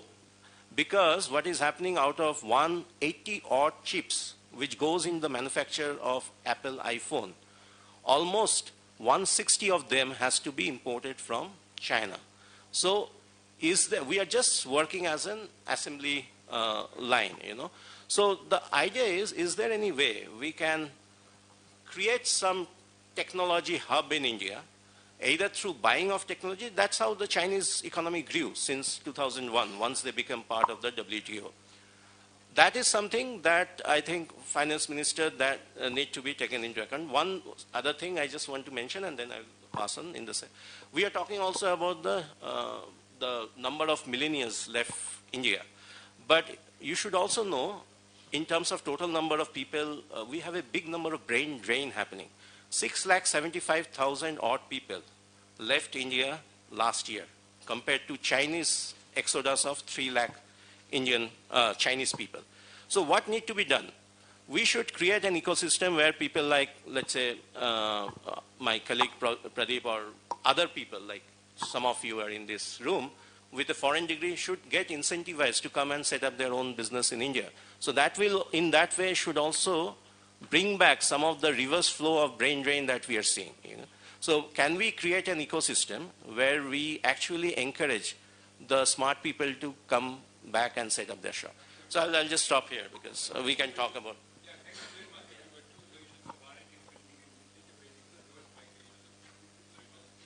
But one point which I would like to caution everybody here is the funding after digitization, after Google Pay and all that, funding, getting working capital loans, loans from banks and fintechs have gone very high. The next danger what we are facing in the banking is not educated to properly file IT returns. They are filing IT returns in their own way, but the actual income reflected is 10 times of what they are filing IT returns. Now RBI is coming heavily on fintechs. I don't know what are you doing. You are doing illegitimate activity of funding. I know. Industry, there's a lot of things before they stabilize. So, just I want to caution since the funds are coming well after the digitization, but the next danger is they are also to be matured properly to handle this. Anyway, next. Myself, Dr. Ravindra Babu, worked in the ICR system. Here in Hyderabad, we have the hub of ICR institutes. So one of the institute is Indian Institute of Rice Research. I worked as a director and retired. And we have another Telangana Intellectual Association we have started because seeing so many intellectuals are there in Hyderabad based. And last week only we had a roundtable conference on the challenges faced by the Telangana farmers, how to get the remedies for that. So now I am speaking about the agriculture sector. So because this agriculture sector, when we talk about in 1950s, the agriculture contribution to the GDP was 50 to 55%, even though at that time we were ship to mouth. Means if we import, then only we can eat. In that situation also, agriculture in India contributed 50 to 55% for the GDP. Now it comes to 18 to 20%. 18%. Previous year it was 20, now it came down to 18%. But one thing, main thing is that exactly, even in this agriculture field also, as you have very rightly mentioned, lot of infrastructure has to be created because why infrastructure has to be created in the agriculture sector, sir? Because agriculture land is in a gold mine. Because after 20 years, anybody who did, whether he is an agriculture graduate or an engineering graduate, he has to come back for the agriculture only, because that is the only livelihood for the entire people in the world. So all these drains, because this artificial intelligence comes, all these jobs will go in next 20 years. So need of any jobs anywhere. So only the agriculture will be the remain in India, which is a neglected field from the last 77 years by consecutive governments. Even now also nobody is taught about this agriculture, because even still our farmers are poor and poor. Because why I am talking about why agriculture, man's son has to be agriculture, because if you are in agriculture, condition in India is that if you are in agriculture, your son will not get anybody to get marriage also is not there. So if you make an agriculturist an entrepreneur, then definitely he can run a car just like an industrialist. So our main point is that Because now the agriculture sector even budget is only 2.5 to 3%, sir. It has to be increased between 7 to 8%. Then only something will get in next to 20 years, what we talking about 2047. So at that time, all these industries, your marketing, this industry, but that agriculture will stand number one in 2047. And one more thing is that, just one example I give how it works is that, because our production levels are very lower and compared to the international levels. But it's a wonderful thing that already all the developed countries, they have reached to the peak in agriculture. But still India has the scope to increase, and even with the low productivity rates, we have achieved self-sufficiency and food security of this country. And in the next 20 to 30 years, if we increase our productivity levels, then it can supply a world also from this place, because our ecologies are so wonderful, and here these things, but the government has to put some efforts on the agriculture and R&D sector. Some funds has to be allocated. Thank you very much. Thank you very much, Ravindra Babu Garu. I can only, since I have been in the field and continuously with the budgets for the last 30 years, I can only say you one thing, that every government talks intention to do for something for agriculture. They are doing for post-harvesting saving. Still 20 to 25% of post-harvesting is going into a waste.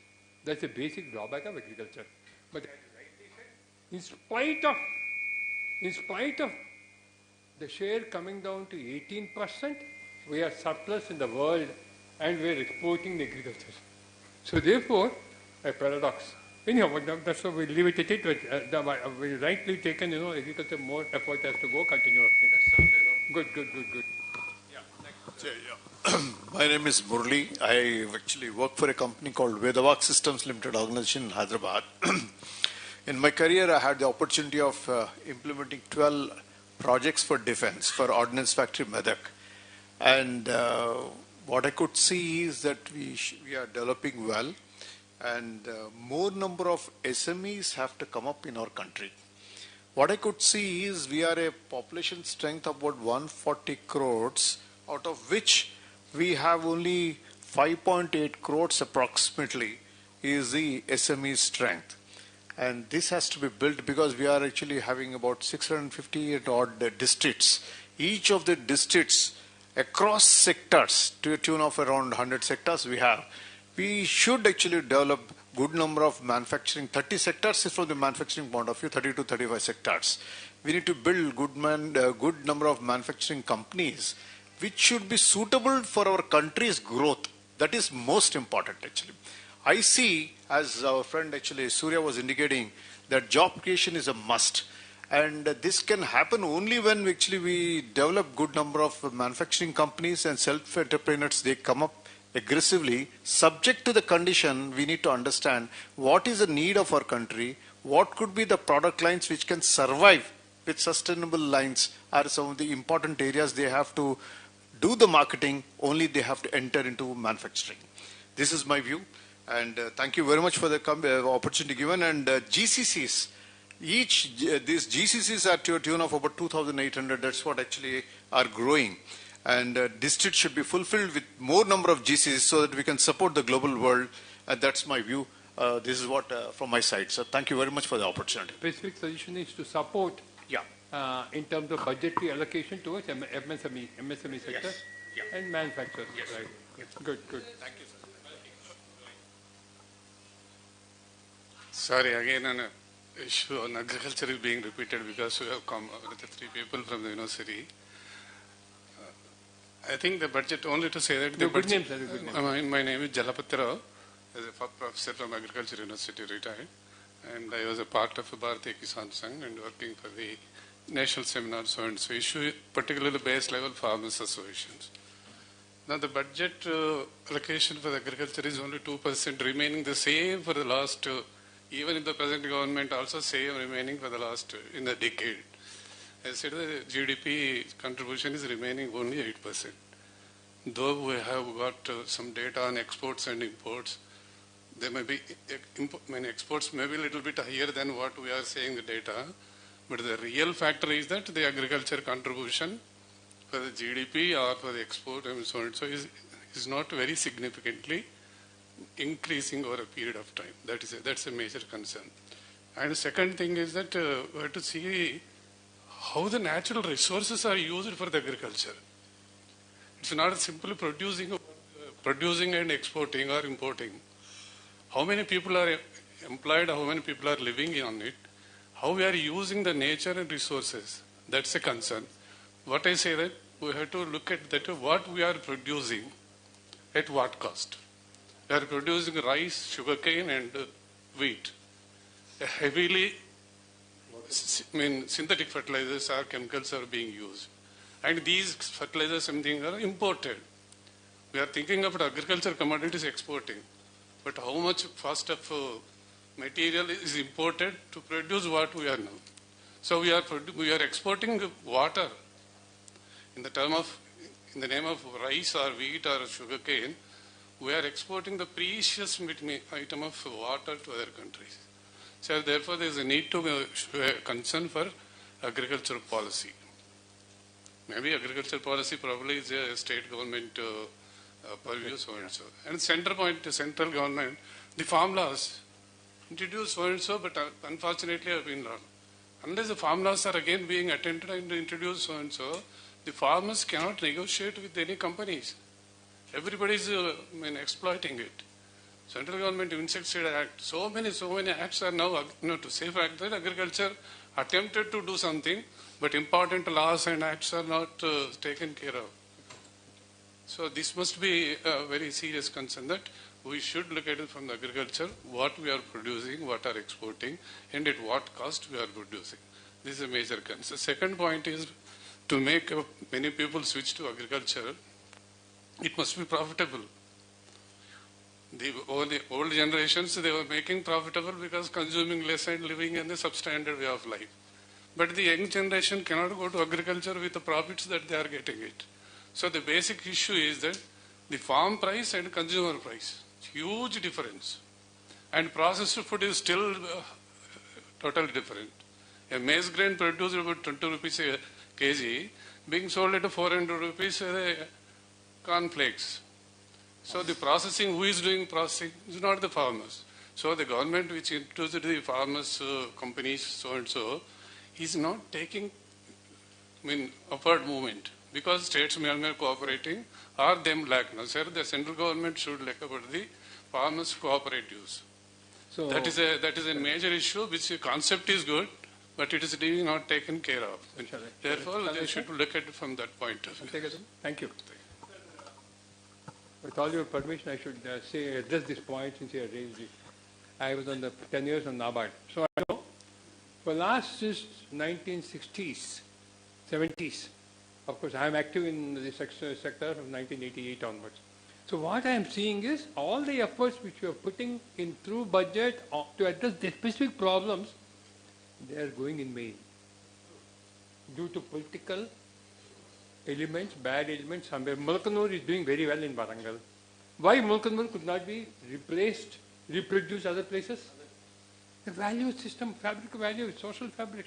Cooperatives have failed, banks have failed, district cooperative banks have failed. Kya karna hai? People are exploiting the cooperative structure. Farmer is not being cared for. I'm leaving it.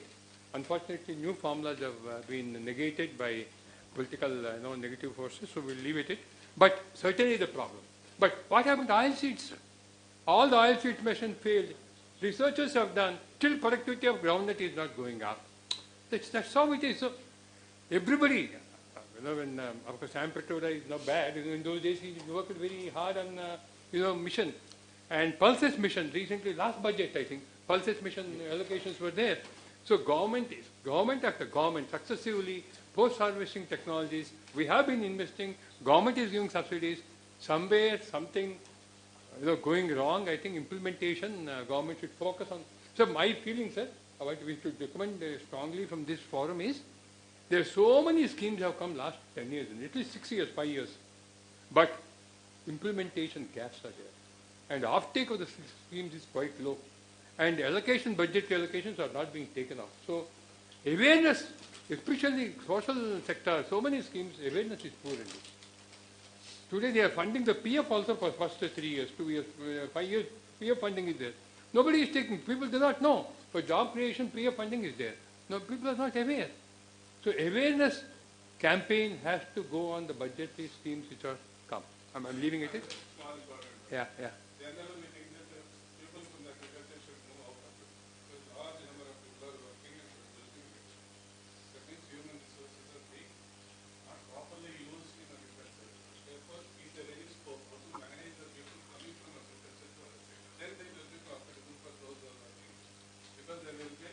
Okay.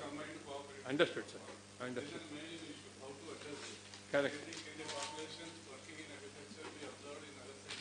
Okay. Thank you, indeed. Next, sir. Good name, sir. I am Professor Bucha Reddy, retired from Agriculture University, sir. My colleagues have covered most of the area related to agriculture. I will add few things. Now the present government focuses on organic agriculture rather than chemical agriculture. In 1970s and so on, our emphasis was to grow more food by applying chemical fertilizers. We have encouraged farmers. They have now adjusted to that situation. Now we are saying you go back to natural farming or organic farming. But in the process, the productivity is not maintainable, sustainable. Yields are less as compared to chemical fertilizers. So in this area, at that time in 1970s, a lot of research work has been carried out on fertilizer management and so on. Now we are recommending organic agriculture, but similar thrust is not there in research. Agriculture research development, we need to give more thrust. That's one area. Then second thing is, now we have distinctly have two forms of agriculture. One is modern agriculture, that is chemical agriculture. The other one is natural or organic agriculture. But we need to have a medial, another type of agriculture need to be given, where we should use less fertilizers and also combination of both organic and inorganic. For example, the present government has introduced, is recommending urea application, spraying, foliar application of urea, which is simply 500 ml bottle or 1 liter of bottle is enough for 1 acre. But for urea to be applied through soil, 3 bags minimum the farmers are using in Telangana region. So the soil is getting affected, soil health is affected, microflora, all that productivity is going down. So using this foliar application of fertilizer combined with organic agriculture, that is third type of system can be evolved through research programs. That's one area. Second thing is, some of the speakers have covered about food grain surplus. We have got enough of food. There is no need to import the food. We are in the phase of exporting. But this is not the case in all the crops. Particularly, as Chairman was mentioning, about pulses and oil seeds. So for that, we need to give a lot of thrust for increasing the area and also the productivity of pulses. For example, in Telangana region, earlier, as a second crop, subsequent to rice in Kharif, followed by pulse crop in Rabi season. Now, when water is available, the farmers are tempted to go for 2 crops. So earlier governments, they used to give subsidies. Alternate crops, yeah. Yeah, earlier they used to give subsidies for encouraging to grow ID crops. Yeah, yeah. That system has to be. Then third thing is about minimum support price. Pulses support price to be increased to encourage the farmers to grow more food, more of pulses. Rather than our extension activities, if it is economical, automatically the farmer will switch over to pulse crops. So that is one area, sir. Then regarding the production has increased in agriculture, surplus, even 20% production we are able to meet our food requirement. That's one aspect. The second aspect is urbanization is taking place in India. Earlier, 80% population used to live in rural areas, 20% population in urban areas. Now, it is 40-60. Probably in few years, it will be 50-50. So people are migrating from rural areas to urban areas, number one. The area under agriculture is also shrinking due to urbanization, industries, solar, so many factors. So these are the things that is happening. So under these situations, what is to be done? Even people working on agriculture is also becoming less and less. Not only the global fertility rate, but migration is also taking place. And those who are residing in the villages, they are not inclined to do agriculture work. So the need of the hour is to go for mechanization. So for mechanization, we need to do a lot of thrust. And AI.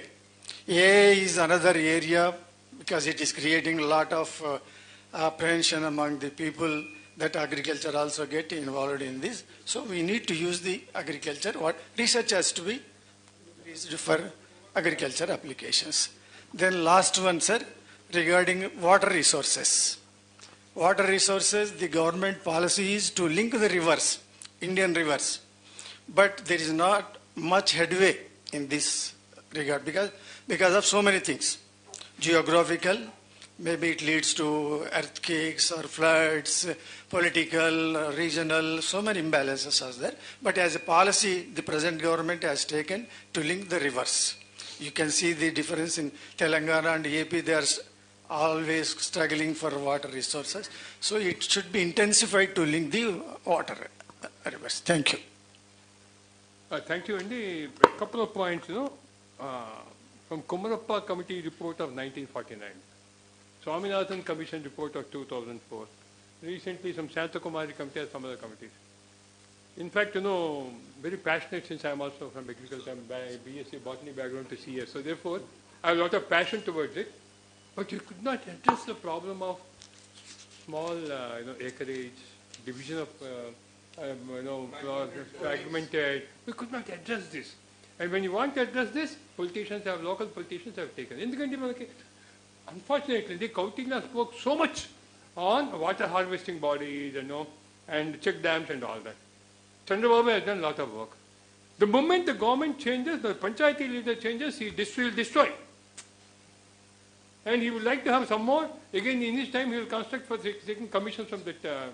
This is the unfortunate structure we have. I don't know unless, as we talk about Pragna Bharat about nationalistic, unless nationalistic fervor comes from at every level of society, I don't think this type of things can't be addressed, especially agriculture small. I'm really passionate, we did a lot of work, but nothing is coming out of it. Stay there, like a treadmill, you walk fast and you stay there only. Anyway, next. Yeah, please. Just one point I'd like to make, especially in agriculture, sir.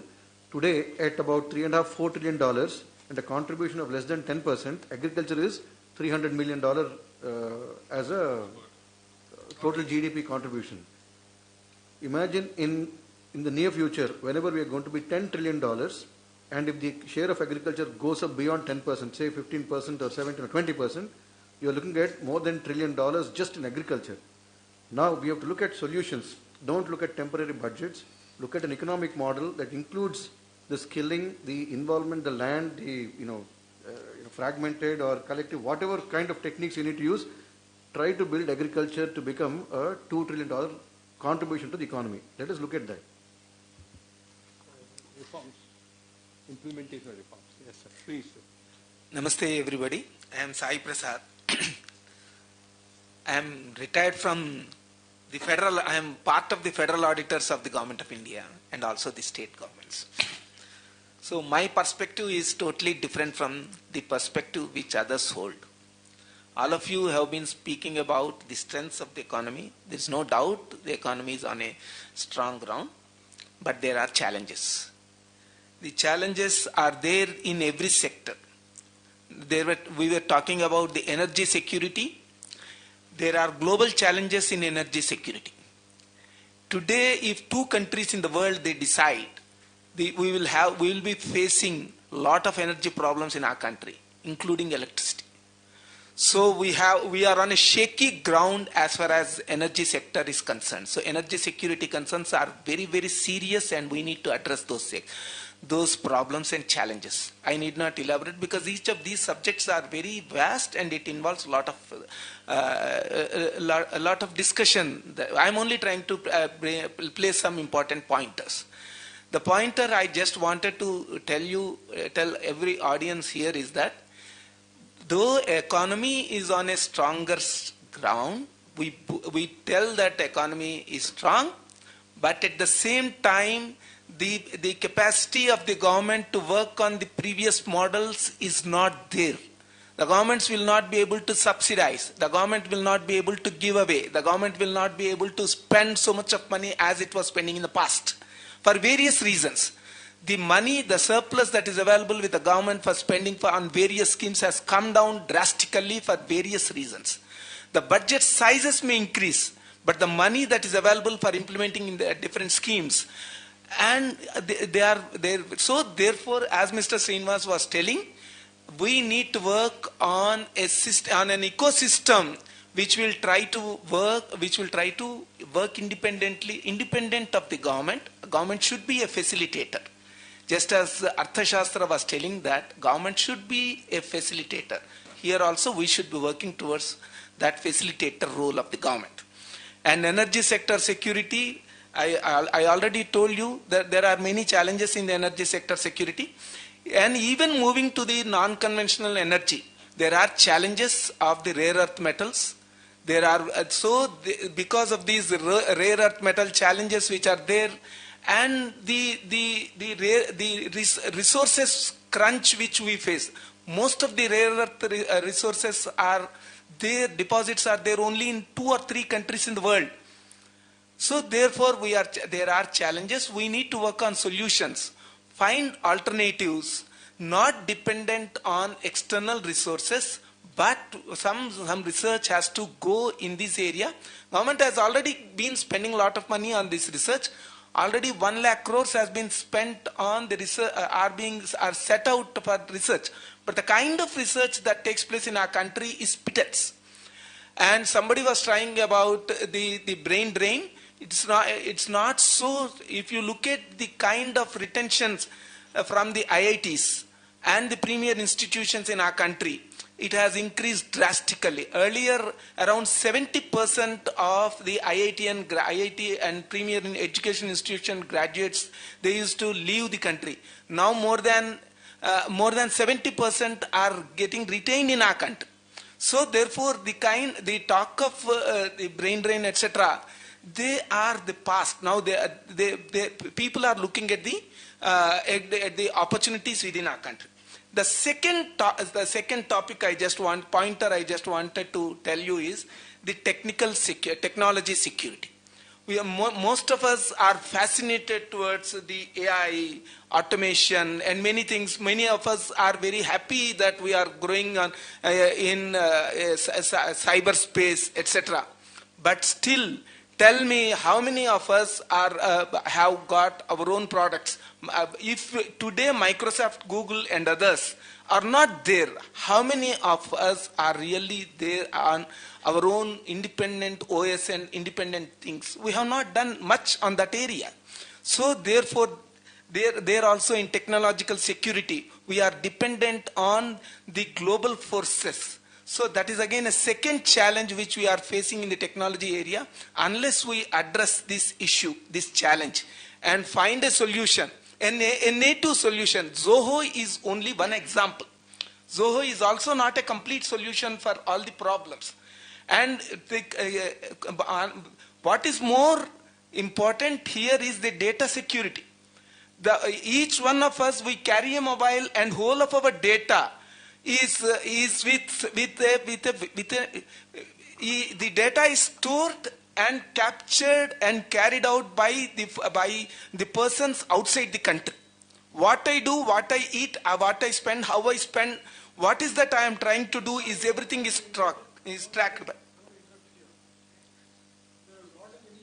Yeah. See, I am not saying that initiatives are not there. Agreed. To address this issue, we also got to remember whether Microsoft, Google, all top 30% are Indians. No, it's important to tell you, 30% of medical senior management are Indians. There is no way anybody can overlook India. That was the last point to you. The direction is already set. Everything is going to why we are opening so many data centers. See, today data centers, if you look at the top 3 largest data centers in the world are going to be in this country next 1 year, 2 years, 3 years. So don't worry about that. A lot of I see, finally Indians are smart. Crisis comes, they will move. Yeah. Okay. So hopefully, 10 years back, yes. hopefully, if everything happens, if everything happens well, it's good. But it's a pointer. Say, just I wanted to flag this issue that it's a concern. It's a matter of concern. We need to work on that. So this is what I just wanted to tell. The third point is about the food security. We have achieved some success in food security, barring some products. But there again, Mr. Jalpatrao Garu was trying to tell the amount of dependence on the external forces. There again, it's a global challenge. So most of our food security is dependent on the external forces. So that is again a global challenge. So unless we indigenize, so we will continue to have this challenge. Then another important sector which Mr. Balakrishna Reddy and others were talking was about the education sector. We have more number of schools in the country than in China. We have more number of universities in our country than than anywhere in the world. But the problem here is 75%. See, recently a paper has been published. 75% of our graduates are not employable. The kind of education, 50% of our secondary school students, they can't even read a second standard textbook. So the kind of educational standards which we have in our country are extremely low. We need to address this problem. And most of our education systems are dependent on the Western models. Even though we talk about the new education policy, even the Bloom's taxonomy, etc., which the new education policy talks about, is largely dependent on the Western models, which is not sustainable and which has got challenges for our country. So this is again a global challenge which is linked to our economic stability in the education sector. Another important challenge which we face is the regulatory framework in our country. Most of our regulatory frameworks in our country are the copy-paste models with not much of an indigenous thinking going on in those areas. So unless we develop our own regulatory mechanisms and make them effective, the dependence on the external factors continue to guide us, and that is going to be a greater global challenge for us. So that is again, and all these revolve around the uncertainties. If there is a global uncertainty, all this will be impacting all these sectors. If there is a global uncertainty, energy sector gets impacted. If there is a global uncertainty, technology sector impacts. Food security impacts, education impacts, regulatory sector impacts. Then there is a huge transaction costs in our country. Because of all these problems, we have huge transaction costs. So unless we cut down these transaction costs, we will not become competitive in the world. Unless we become competitive, we will never be able to sustain our economy. Because because we have a global challenge, it is not that you should become self-sufficient. It is also you should become competitive, because others will try and dump their products in our country, and you can't come back and say that I will not buy. If you are talking about an open economy, then we will have to face those challenges. That is another challenge. Then finally, before I conclude, the 16th Finance Commission report also is not yet made public. Once the 16th Finance Commission report comes out, there would be a lot of strain on the government finances. So therefore, expecting too much from the budgets is I think we are expecting too much from anybody. So, and the governments have already come down to a situation where they are not leaving anything, even the CSR funding they are tapping, which is supposed to be for the left out for the organizations, for the civil societies to perform. even that larger chunk of the civils of the CSR funding is tapped by the government. So government is starved of funds, both the government of India and the state governments. So therefore, expecting too much from the government's budgets is, I think we are expecting too much. As a society, we need to work concertedly and then find solutions to all of these. Although there are schemes, the governments are, huge number of schemes are there. And the bureaucrats, they try to camouflage many things. They have rational, I'll tell you one example and conclude. When the Chief Minister's Committee gave recommendations that 6,000 plus schemes have to be brought down, 600 plus schemes were being operated and the resources were thinly spread among all those schemes. Chief Minister's Committee gave recommendations that they have to bring down all the Government of India schemes to 16. And the bureaucrats of this country, they said that they have implemented the recommendations of the Chief Minister's Committee and the Cabinet has approved. And you find that all 600 schemes have been subsumed as sub-schemes in all the ministries. If only the Government of India has to work, the Government of India has to cut down its size. Government of India has no business to have ministries, proliferation of so many ministries. So therefore it need to have so many things. So okay, Sean. So thank you, Sai Prasad. Just I can only say, the DPDA, ఆయన చెప్పిన కొంచెం భయం వేస్తుంది మనకి but కానీ ఒక factor Sai Prasad garu DPDA act is being implemented data protection act which estimate sir if it is implemented to some extent your threat of security can be mitigated, number one. Number two, central regulators are working extremely well, and our banking is working very well. No, wait. Sir. Even in spite of COVID, our health insurance companies have not collapsed, private health insurance. So therefore, our IRDA is working very well. SEBI, since I am part of all regulators, recently the National Stock Exchange also, in spite of all the things happening, our regulators are very strong and we take very strong action. Number one. Number two, ఇందాక చెప్పారు అసలు మనం చెప్పినవండి అండి sometimes I feel CM, PM is working every day. See, it's not that they are not aware of it. 1,400 laws have been repealed till date from 2014. 1,400 laws. This year, 71 laws have been repealed to simplify the cost of transaction. So therefore, in spite of it, where we are failing, specifically we are failing, all our state regulators are failing. State regulators, commission equipai, boilers inspector is failing, food and drugs inspector is failing, adulteration. So, a number of times I tell in the government also, state regulators you have to tighten, corruption has to come down state regulators. But as far as central regulators are concerned, except DGCA, I have not seen any failure.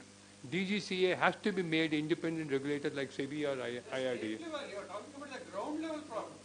That is a state regulator. The central government has it. Sir, appreciate. Reduce the departments. Sir, we Flagship programs are only 25. So, You are talking about 600 and all. I don't know where is the 600 speed. sir, we'll leave it at 10. But main point is we have to strengthen state regulators, sir. So,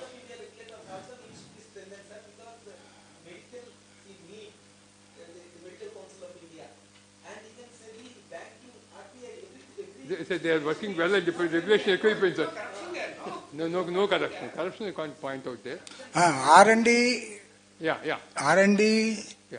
Exactly. 100% foreign direct investment must be invited. One point. Then skill development is part of education. It's not separate. There need not be separate investment for skill development. Universities and schools, high school level, skill development is a subject. It must be a subject in professional colleges, engineering colleges, or medicine, whatever that is. Management, accounting, accountability, responsibility, all these things must be part of curriculum in that. Next, agriculture. We are pumping so many millions of rupees into agriculture. That subsidy, input subsidy, interest subsidy, all these things. Many people are telling agriculture is not responding. But I think it is not so. because we are number one in agriculture, what you call rice production, milk production, whatever that. But where we are lacking is marketing and selling. And the farmer is not getting a remunerative price. Though that middle level marketing setup must be toned up or removed completely. Then water and electricity power must be fully under central control. Because linking of water rivers is getting stuck up because of states. States are getting irrigation projects and other things. They are getting so much funds. For that, they are not giving priority for that. So power must be one nation, one power, one tariff. Water also, one nation, one power, one water, one tariff. So that it can be speeded up. That can be speeded up. Then coming to agriculture, media role. Whatever good things that too government is doing, central government is doing, that is being negated by our friends, media friends. Not you. Refrain. Just for fun sake. Because he is doing positive. Because I am hinting him. Because no, whatever that is, when dollar is going up, no, everybody is alarmed. I don't know. I say, how many people are buying dollars? Are you buying dollar? Why you are worried? Okay, now, even if it is 100, if it becomes 100, there is no loss to anybody. Because our exports are going up, and there is a trade gap between US and us. So many, 80 billion or 90 billion, something maybe now touching. And we are having 800 billion dollar reserves. So why do you worry about that dollar? Because we are going to zero-based budget, all these things are there. But when that is there, why you worry about dollar? The media is unnecessarily giving cess. So that we have to counter. Central government has to counter. Central government has to give day-wise, what are the effects dollar is going to economy. Rupee payments have to be increased. Rupee payment, ruble, and inter-country, that has to be true. That's all. There is, as for 4 items wherein current economic 4 points. And condition is good. Yeah. And current trends are good. Expectations are more. So zero-based budgeting must be there. So priority is stuck. New priorities basing on that. And global political, that we can't help it. Because Trump is there, another Putin is there. So those people are there. How they elect those people as their presidents, we don't know. But we have elected good government. Thank you, Andy. Thank you very much. So we appreciate in the HR skill development, R&D, and marketing. From the beginning, we were thinking we could not. Yeah, water resource. ఇంకా మిగతా ఇంకా almost అయిపోయింది ఒకళ్ళు మాట్లాడతా ఇక్కడ view వాంటితో second Yeah, Dr. Srirang here. I'm a general physician and I've worked with the Indian Medical Association.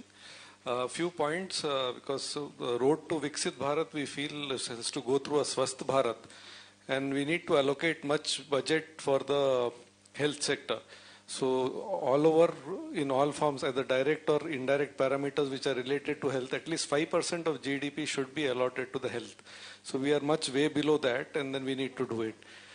Second thing is, we are thankful to the Honorable Finance Minister for reducing the GST on a lot of life-saving drugs and also exempting health insurance. There are other drugs which are used as a daily drug, be it diabetes drug, hypertension drug, connectivity issue disorder, where people use these drugs daily and becomes very costly. If they can be looked at in the current budget and some relief can be given.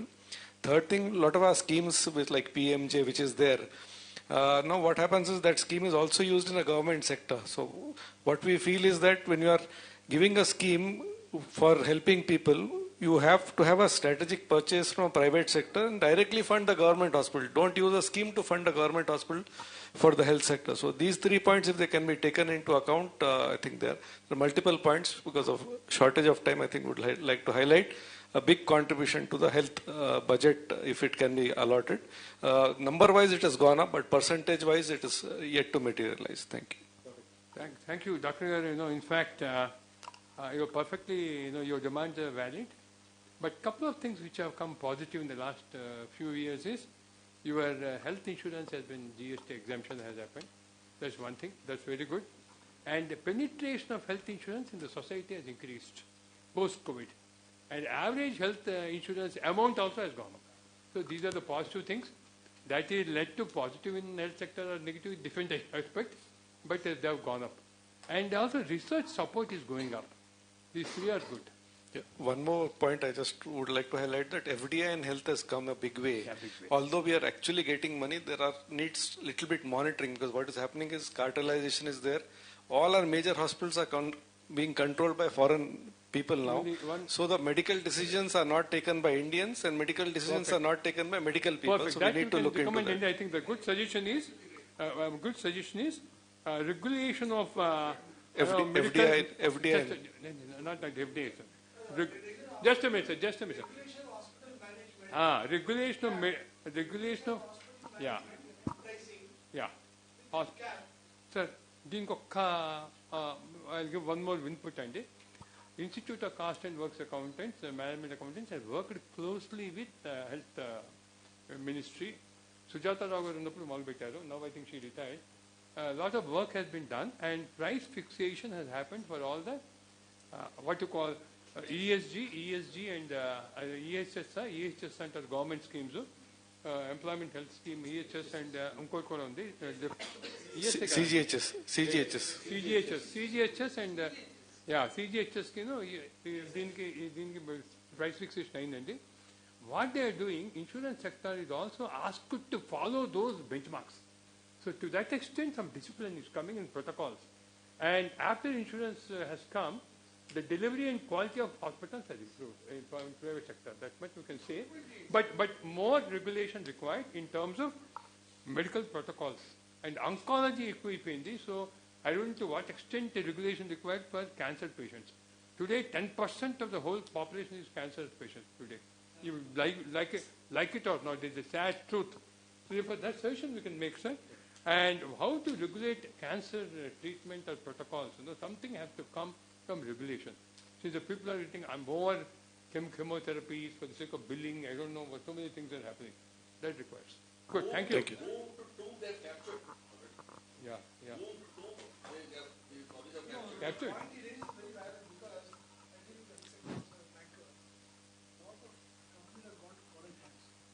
Very dangerous.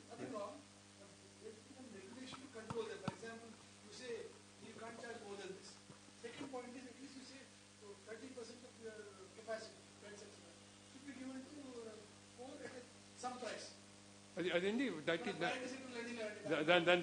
priority sector, then economic vehicle sections, EWS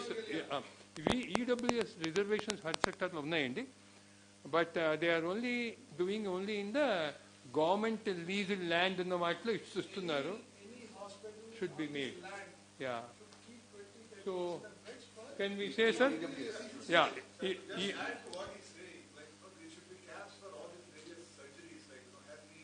అది చేశారండి, అది అయిపోయింది sir. Insurance sir insurance industry is totally health insurance sector వచ్చిన తర్వాత caps have come, they control and quality of delivery also improve.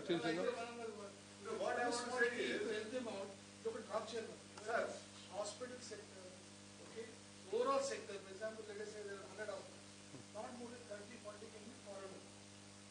అది కష్టమేమో. Second thing, any hospital on this land. EWS.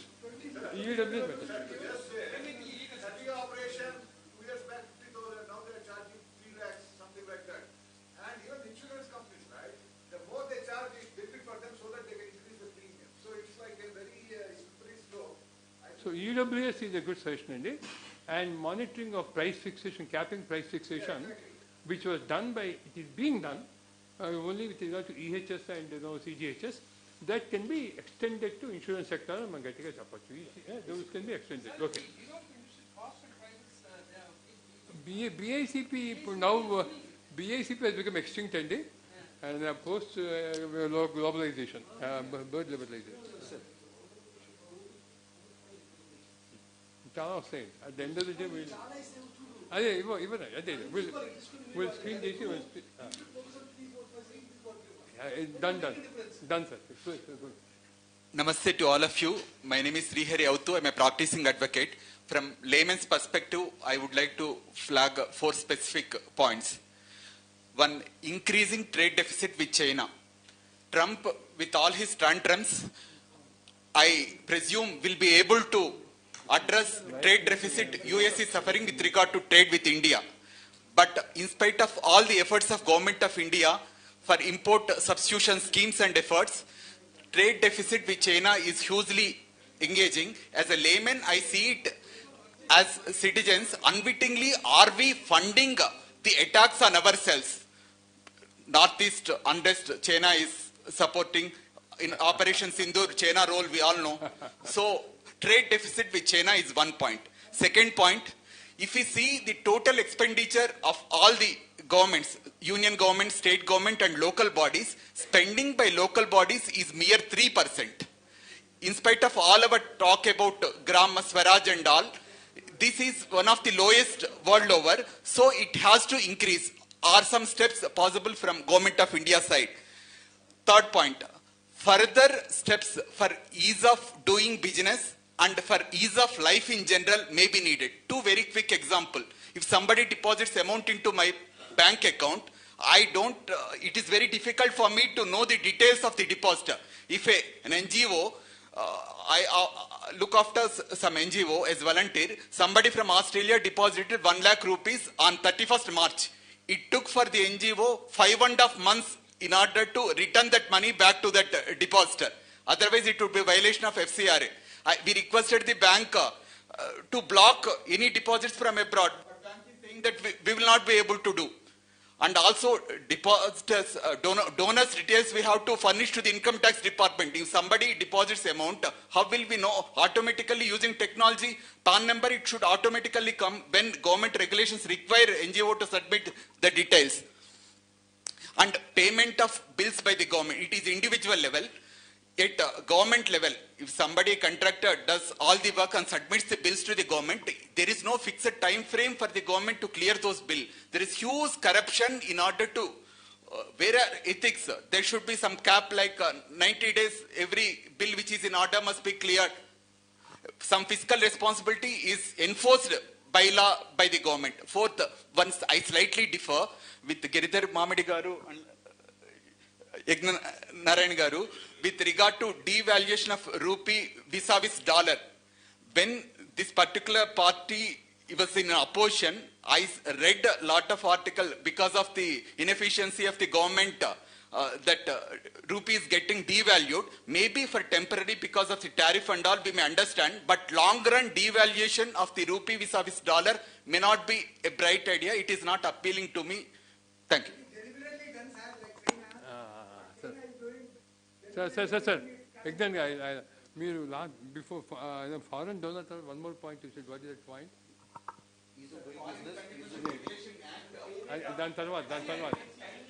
Time. Sir, couple of points, Yeah. Just a minute, sir. On timely payment of bills, and the central government is paying very, very promptly. The only state government, central government can't affect it. State government comes to state government, number one. Number two, spending by local bodies. After this government came, main point, direct transfer of fees happening from central government to the local bodies. So earlier, it used to be given to the state government. They used to eat away. I know since I am working since 95 in the state governments, the finance commissions have not been constituted by the state government so that, devolution of funds won't happen. Today, devolution is coming from click a button from central government to local body. So that is well adjusted.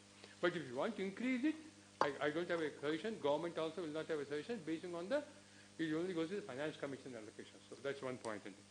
So Cheney deficit, I think that's a political decision. The government has to take it. They have no choice, right? Right now, they have no choice. But both are again waiting friends. Anyhow, that's how it is. So, anybody else? Anybody else would like to?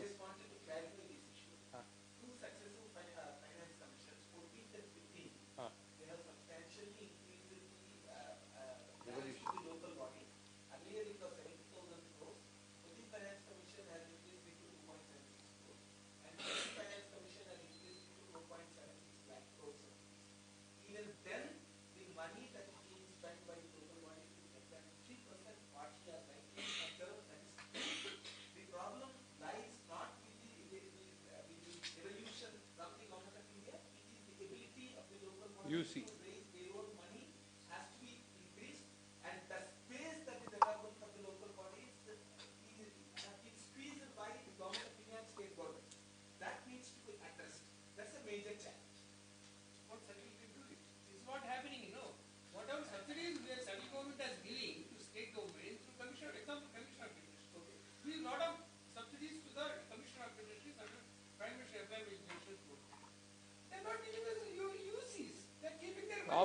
Problems are UC అన్నారు యూసీస్ ఇవ్వట్లేదండి yeah సరే we move on, sir. Anybody else? Yeah, sir, please. Yeah, please. Sir, namaste, sir. I am Sai Abhivardhan. I have recently represented Telangana at New Delhi in the... Your good name is Mr. Sai Abhivardhan, sir. So I have represented Telangana at Viksit Bharat Young Leaders Dialogue 2026 at New Delhi. So my topic is about Atmanirbhar Bharat. So Raghu sir has invited me to this conference. So I'm going to briefly tell you about my 4 ideas which I have presented to various ministers and various officials of India. So my first idea is tri-level manufacturing, where I have divided the entire India into 3 zones. First is global production zones, where we completely focus on areas where like semiconductors, EV batteries and defense technology, as we are highly importing them from other countries. The second thing is regional manufacturing clusters. So based on a particular region, we can like develop the region based on its strengths. For example, Telangana is doing a really good job in pharmacy and agriculture department. The final thing is district level innovation, where in each district of India we can have an innovative hub where the youth of India can like develop their ideas and they can get a direct patent on their product. The second thing is MSME globalization 2.0, where we connect to all the small buyers to the global small sellers to global buyers through a virtual platform where they register and their goods are being legitimized and the things are being sold. The third thing is India's Deep Tech Leapfrog program, where Indian government should give an annual budget to the startups and the colleges, where we can have their own R&D labs in their colleges. For example, IIT Delhi and IIT Chennai has their virtual labs where students can do various things in a virtual platform. My final idea is skill workforce, which basically talks about women empowerment into the manufacturing clusters, manufacturing department, and AR/VR labs to every district, which will like help youth to develop themselves. Thank you. Good. Well done. Good. So, Ayindandi, all are gone. One second. Sai Garu, would you like to speak a few words? Sure. Hopefully something positive. No, nothing. I came here to listen, sir. మీ గంభీరమైన voice విందాం.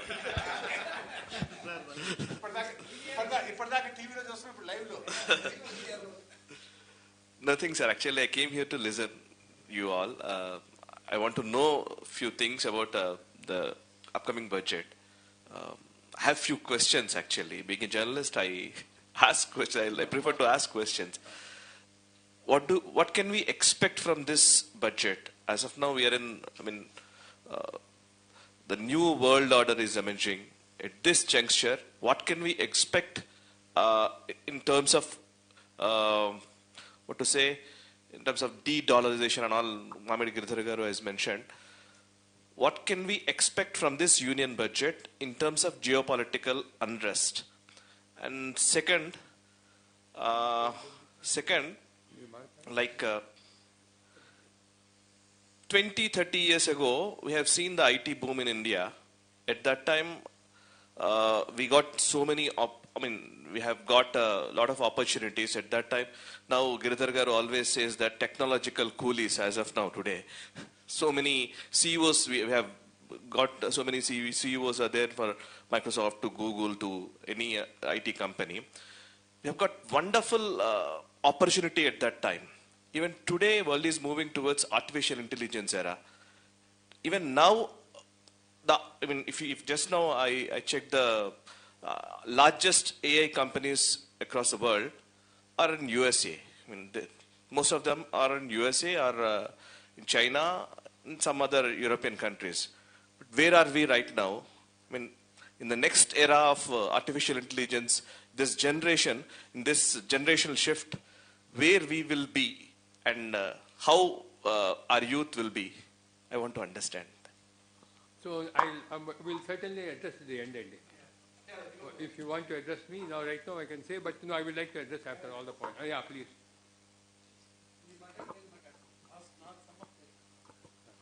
Please.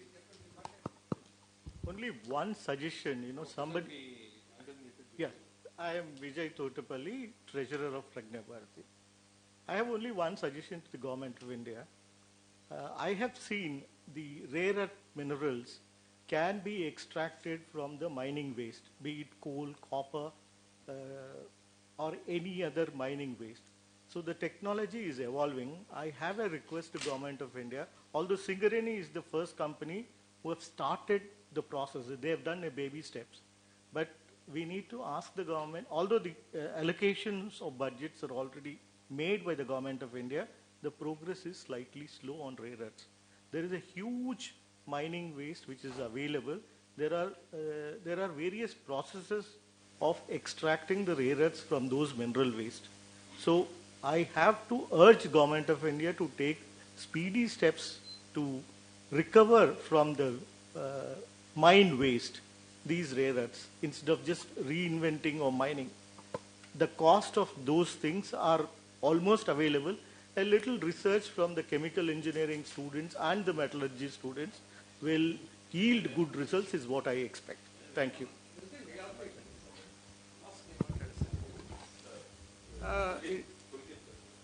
Yes, sir. Yeah, good evening everyone. I am Pulkit Bhatnagar. I am a working professional, and as a part of my job, we have been digitizing a lot of PACs. You must have heard of PACs, that is Primary Agricultural Cooperative Societies. So they are run under DCCBs, that are district cooperative banks. So I see that this government has focused a lot on the cooperative societies and through the cooperative ministry as well. So I think they must expand this cooperative societies across India. As I know, they have been operating in the states of Rajasthan, Gujarat, Telangana and Andhra majorly. But there is a huge potential, and I think about 1 lakh plus societies are right now functioning under this scheme. And about 1,43,000 crore and more than that has been lended to the rural belts across India. So I think this scheme has a lot of potential, and this scheme should be expanded across India. I have is PACs, financial indiscipline is there. They are lending for thrift. They are not lending for job creation or employment generation, productivity. That's the problem of PACs. We suffered a lot. For 10 years, I was on the NABARD Board of Supervision. I know how much we suffered. I was on the board of that, there were 2-3 committees, the Vajjanathan committee and all that. But we could not. Indiscipline at PACs level is too much. Okay. And poor politicization. So true. We have to find a solution for that. Unless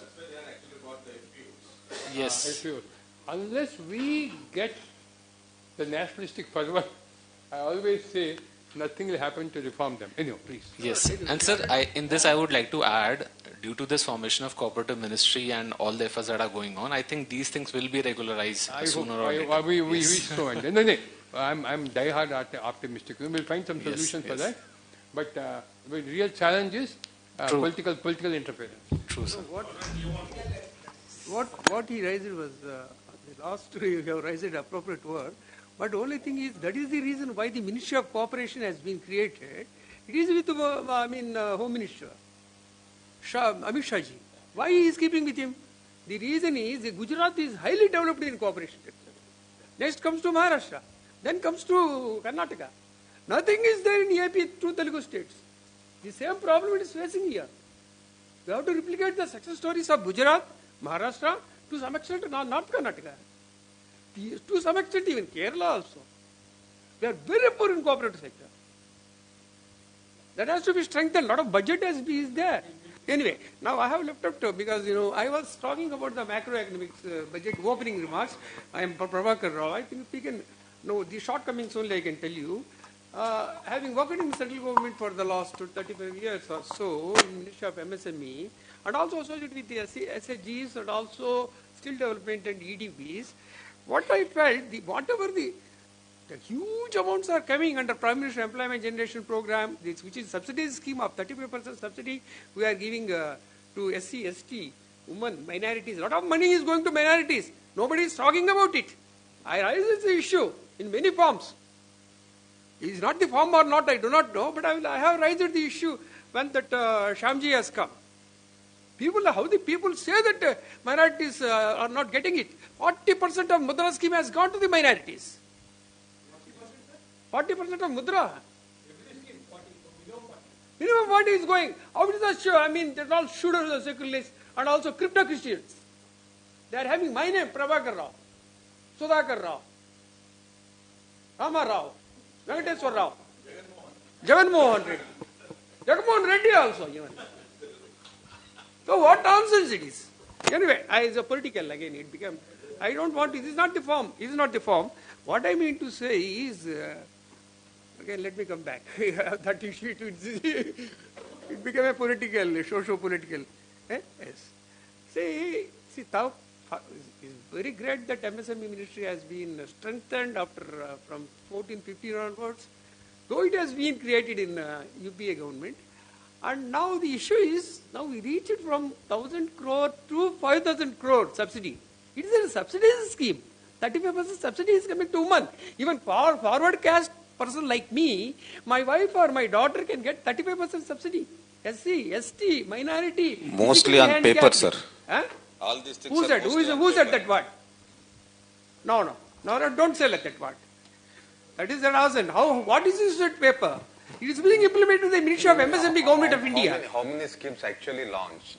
I am telling you, we will give the post. No, never say that. Never say that. Only the uses we are getting from the state governments is become difficulty. It is not only for our scheme, but all sectors also. Let me come back. No, please, don't intervene. Don't intervene.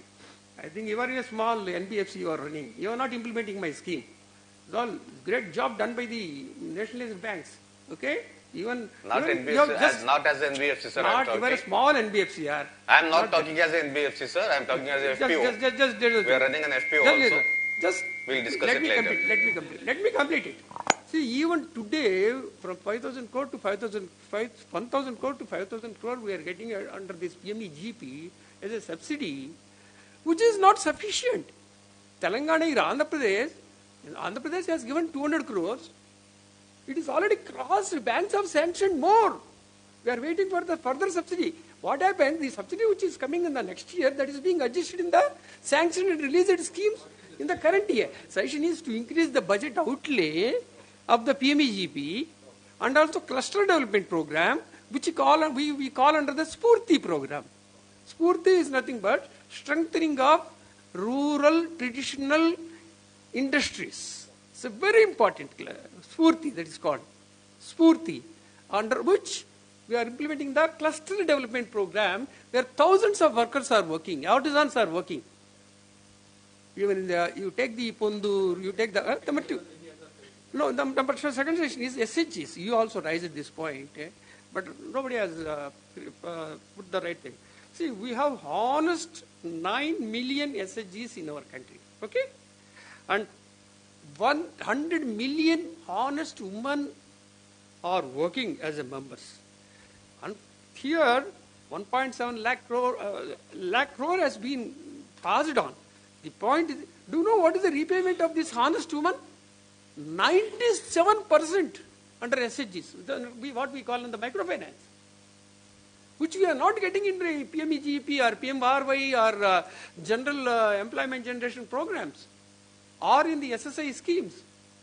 But this is the program 96 to 97 because woman is involved. The honest woman, ఈ మహిళలు మన ఇండియాలో ఉన్నారు చూస్తున్నాడు ఈ భారతదేశంలో వాళ్ళ వల్ల 96 to 97% మనకు రీపేమెంట్ వస్తుంది. ఇక్కడ వచ్చినప్పుడు ఇక్కడ unfortunately what we're seeing here is micro finance the gross portfolio shrunk, that is gone down from 3.34 trillions in November 25.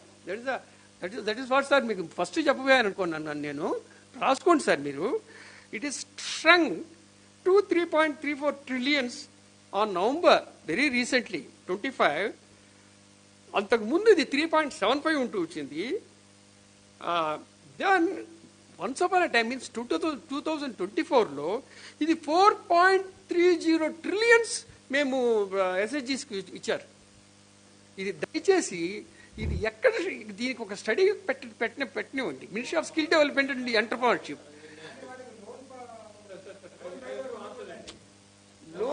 Loan కాదండి, రీపేమెంట్ బాగుందండి. మనకి షార్టేజ్ ఆఫ్ ఫండ్ ఉందా ఏంటిది? Why it has strength? మీరు ఏమో మాట్లాడుతున్నారు మీరు. సో ఇది కొద్దిగా తీసుకోండి. ఇది ఒకటి ఈ flagship programme of employment generation programme and the SHG funding, which covers the women folk of this country, who are very honest, very prompt. Okay, this is my only small suggestion. Please note it down from Ministry of MSME and Ministry of Skill Development and Entrepreneurship Development. So, ఈ రెండు issues మేము చెప్తాను sir. One is MFIs, the bad year is 2024-25 is a bad year for MFIs. The reason being, post-COVID, they all face with problems, MFIs. Post-COVID. After post-COVID, they have picked up. 24-25 is why it is a bad year is, fintech companies, small finance banks, small finance banks, fintech companies, అందరూ కూడా refinance-లోకి వెళ్ళిపోయారు. So, by refinance, by competition, some ex-person is there, multiple financing happened to the person, that's how the NPAs have come. From 4 lakh crores, it has come to 2.9 lakh crores, basically due to NPAs. So this year 85, 86, the number is growing. Yeah, now this year 25, 26, some control has come. RBI put a lot of controls. I am on the board of Arohan Finance, I know. But rightly you said, sir, the workers, women folk are working very well. So they are doing good job. Yeah, only thing is, there is a problem. The problem is multiple financing. So we have to address that. And then the multiple financing, that means competition. MFI ఒకళ్ళు ఇస్తాం, నేను ఇస్తాను, మీరు ఇస్తారు, స్ఫూర్తి స్పందన ఇస్తుంది, నేను ఇస్తాను, ఇద్దరు ముగ్గురు ఇచ్చేస్తారు. That's all. We'll leave it. But your point is taken that MFI sector should be supported. Budget allocation for cluster development and Spurti program has improved. KWAC. Okay, next. Yeah. And last time you talked about Atmanirbhar and PLI schemes. Right, okay.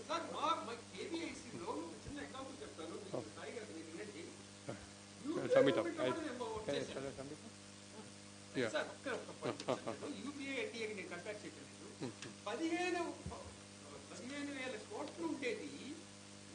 Khadi protection, the Khadi shirt which I am wearing, the Khadi jacket which I am wearing from Saurashtra Khadi, it goes to our Modi ji. And all Modi is plus he is going from Saurashtra Khadi, that's why in Saurashtra. And we know what the elements, we know what the produce. Okay? We have worked in Gujarat. So what I mean to say is, now do you know what is the Khadi production? 1 lakh crore. The sales were only, I think somewhere Modi ji has also quoted it, I think the slide. Everybody knew that. The media know that. The sales were somewhere 40,000 crores or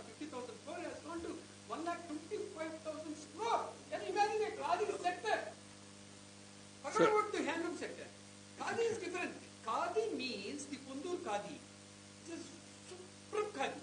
A That's cloth can be Please start. packed and kept in a gibbet, matchbox. ఆ పొందూరు ఖాదీది మోదీ గారికి బాగా తెలుసు, మనకంటే కూడా bureaucrats కంటే కూడా politicians కంటే కూడా మోదీ గారికి బాగా తెలుసు. Yes, sir. Thank you, Andy. అది We'll go. We'll We'll move on. అంత ఇంక్రీజ్ ఉందండి. 10 times increase. Right. Thank you, Andy. 10 times increase. Sir. Please call me one day to your studio. Yes, sir. Sir, can we? So, thank you, Andy. We'll close it. We'll submit. Yeah.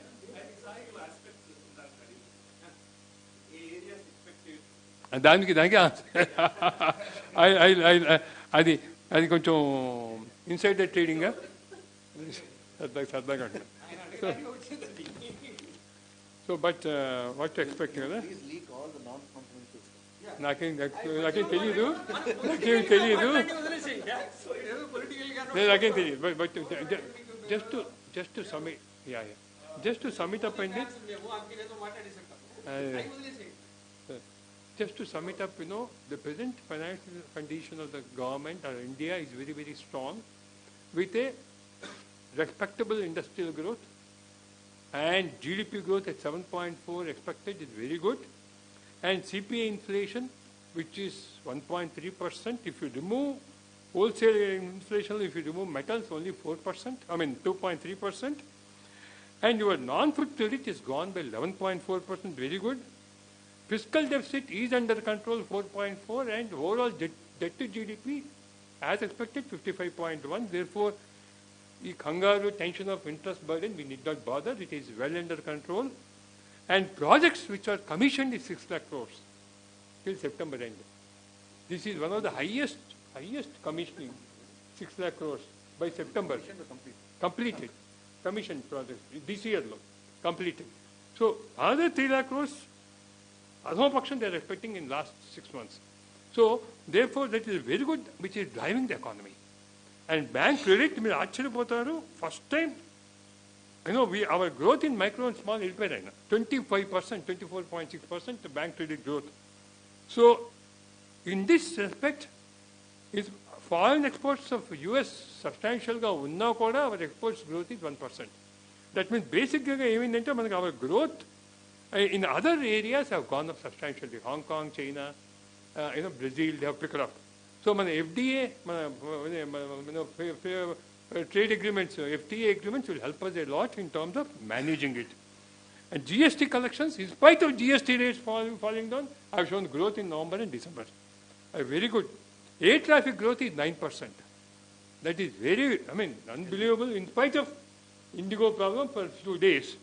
And PV sector, PV sales, and passenger vehicle sales have grown by 10%. And annitloki ekkuva growth entante light and medium vehicles grow by 19.78, which is a good indication that our rural sector and urban distribution avanni kuda baga sagutunnayi. Me Amazon lanti Flipkart vallu they are growing well. And tractor sales also have gone up. Two-wheeler, three-wheeler sales are 9 to 8%. Banking deposit growth in semi-urban is 68%. 68% growth in semi-urban. Sir, meeku oka sweet news cheppa meer venakandi vellipoyaru. Your micro small MSME lo the banking credit growth is 25%. Banking credit growth, banking deposits in semi-urban is 68, rural is 40, urban lo negative 34. Under mutual funds, stock market, gold, silver, so therefore, rural growth is good, semi-urban is good, overall growth is only 4%, but deposits. So, it was under CD ratio, credit deposit ratio deposits credit equipment. So 83% will pay out. Now, what are the major concerns? Exports tariff valla ent impact ostundi manam uhinchaledu, number 1. Number 2, where and when the crude oil supplies will get affected due to global war. If tomorrow any war gets gets broken, or if our Chabahar port is stopped by US by any chance, since we have put pulses మీద tax వేసామని Chabahar port దెబ్బ వస్తే మనకి Russia నుంచి వచ్చే oils దెబ్బతింటాయి.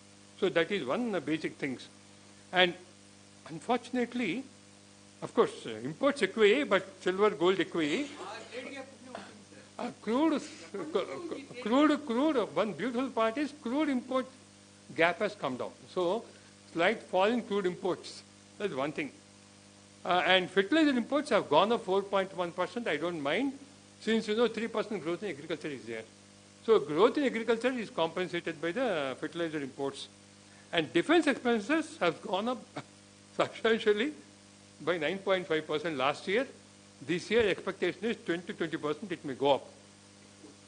Defense expenditure.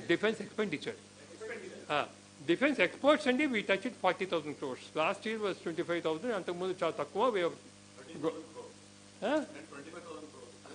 40,000 crores. So therefore that's how the growth is.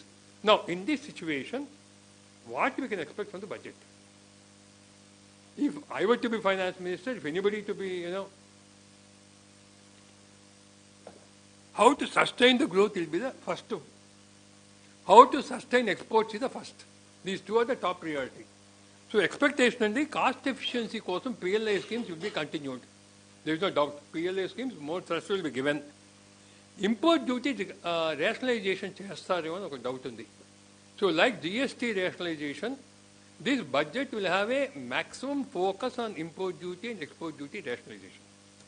The reason being, last year itself, last 3 budgets, what they did, raw material మీద import duties తగ్గించి the parity between exports and imports మీద చేశారు import duties. The same thing will happen this time. Bring some more reduction in import duties and rationalization of export duties so that we sustain our exports. Exports cost competitiveness to export quality మీద this time budget లో schemes ఉండొచ్చు. So that to increase export qualities. If unless we improve our quality of product, I'll complete అండి. Next, employment generation is very good. Last year was also very good. Employment generation, our unemployment rate has come down below 5%, 4.7. So, still employment generation మీద there will be some more focus. Last time like that skill development మీద last 2 budgets a lot of focus ఇచ్చారు. So, skill development to all schemes of the government, a strong recommendation we should give, and all schemes of the government last 4-5 years have not gone percolated. They are not yielding. Publicity is the state level, district level. So, how to see? Second, and the visual thinking. DGCI should be independently made a regulator, sir.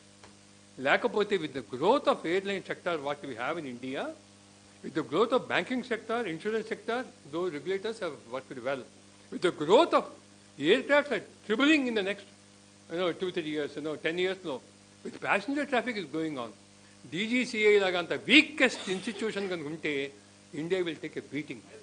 So we must all focus it and let them come out of independent regulator. Autonomous statutory body should have. That they should be made a. I think. Exports and Trump and సుంకాలు తెలుగులో సుంకాలు ఎలాగ నేను మొన్న statistics తీసుకున్నాను. Trump first he announced for 50% increase on India. Unless Modi calls me, I'll make it 100%. Marla we are silent for 2-3 months. Then he said, no, 500% I'm increasing. What is that India is doing? 500% అనరాలేదు అనుకున్నా 500% సుంకాలు పెట్టేస్తున్నాను. ఈ threat calls, ఈ threatening, this is not serve the purpose. Because there is the FTA, free trade agreement with the European Union. చాప కింద నీళ్లు లాగా వెళ్ళిపోయినాం మనం. చాప కింద నీళ్లు లాగా ఒక్క మాట చెప్పేస్తారు sir.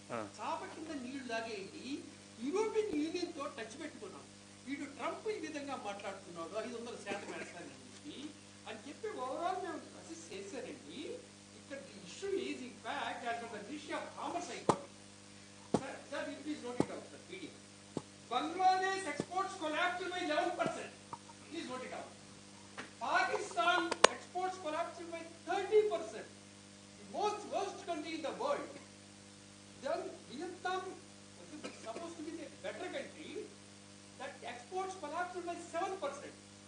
China, which is supposed to be a superpower next to America, people say exports collapsed by 19%. Please note it down. I will come to your studio. Sir, 1 minute, sir. Japan, collapse. However, India has improved exports to 22%. That's how we work with the EU Union, European Union. Underground work chesam మనం. Hats off to Commerce Minister Piyush Goyal and also the Foreign Affairs Minister. Hats off to these two both. Yes. They So, work very silently. so in addition, all the suggestions made will make it a note. The expectations in the do, but the DGC must have rather. Sir, 1 second. Sir, మనం ఈ మిగతా అందరూ చెప్పిన sum up చేస్తూ DGC మటుకు రాద్దాం. DGC must and అది second అండి awareness campaigns of all the other schemes. Such a beautiful schemes in the last 5-6 years have not been awareness. Flagship programs of Prime Minister. The name of Prime Minister. Sir, Please. 66,000 మంది ఉపయోగించుకోవటం ఏంటండి artisan scheme. ఇండియాలో ఎంతమంది ఉన్నారు? lakhs of crores of artisans are there. So anyhow, that's how we should. We'll compile the suggestions. Make sure it falls into the. Please make 3, 4, 5. 3, 4, 5 solid recommendations. We'll pass on to. MSME skill development and entrepreneurship. So, I think, sir, నేను ప్రజ్ఞా Bharati request ఏంటంటే this type of session they should keep somewhere in December. ఆ ప్రజ్ఞా Bharati meeting లో కొంచెం పిలవండి sir మమ్మల్ని. Sir ప్రజ్ఞా Bharati meeting లో మమ్మల్ని పిలవండి. ప్రజ్ఞా భారతి మీటింగ్ సార్ మీరు అనవలసిన మాట ప్రజ్ఞా భారతి మీటింగ్ మళ్ళా పిలవండి అని అడగారు.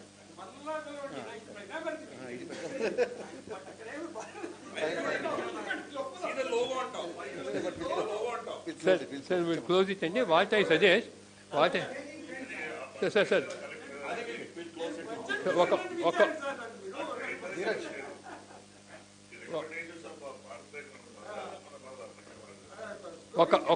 We should have such meeting in December so that this goes to the ministry by January. February 1st may వస్తుంది కాబట్టి so this goes to ministry by January so that February 1st ఉపయోగపడుతుంది. కొంచెం డిసెంబర్లో పెడితే మంచి మీటింగ్. అది suggestion. Thank you. Now it's final. 1, 2, 3, 4, 5. So my wish list, which is not being fulfilled in the last 10-11 budgets, is I want a significant investment.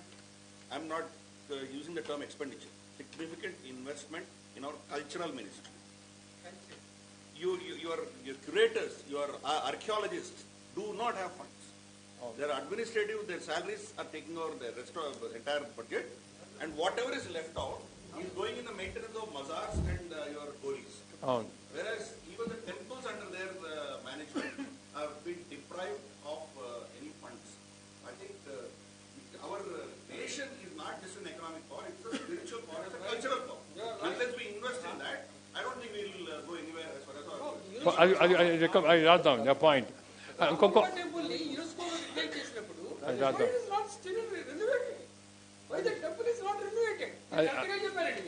Sir, అది రాద్దామండి. But only 1 point, sir, is individual wish list చెప్పట్లేదు. ఎందుకంటే more of A cultural అని చెప్పి individual wish list చాలా పెద్దగా ఉంటుంది. Especially I strongly believe when the stock market is going up, capital gains tax పెంచారు.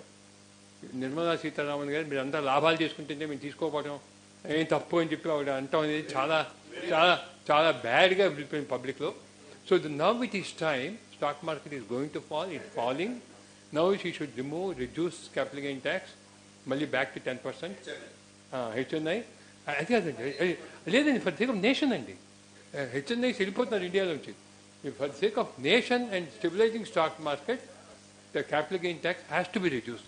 ఈ విధంగా నాకు ప్రతి సెక్టార్ మీద విష్ లిస్ట్ ఉంది. Since I'm with 4-5 sectors, but I don't want to talk in this forum but అదే. So అది ఫ్యాప్సీ వేరే వాళ్ళు తీసుకోవాలి subject. Thank you. Thank you very much, sir. Thank you very much for coming. One second. Thank you very much for coming this event and watching it online. And thanks to Narsimurthy Garu for being a convener of this program. And thanks to all the people, those who have attended. And thanks to FTCCI for providing this hall and amenities. And thank you very much. Thank you very much. Thank you so much indeed. Sir.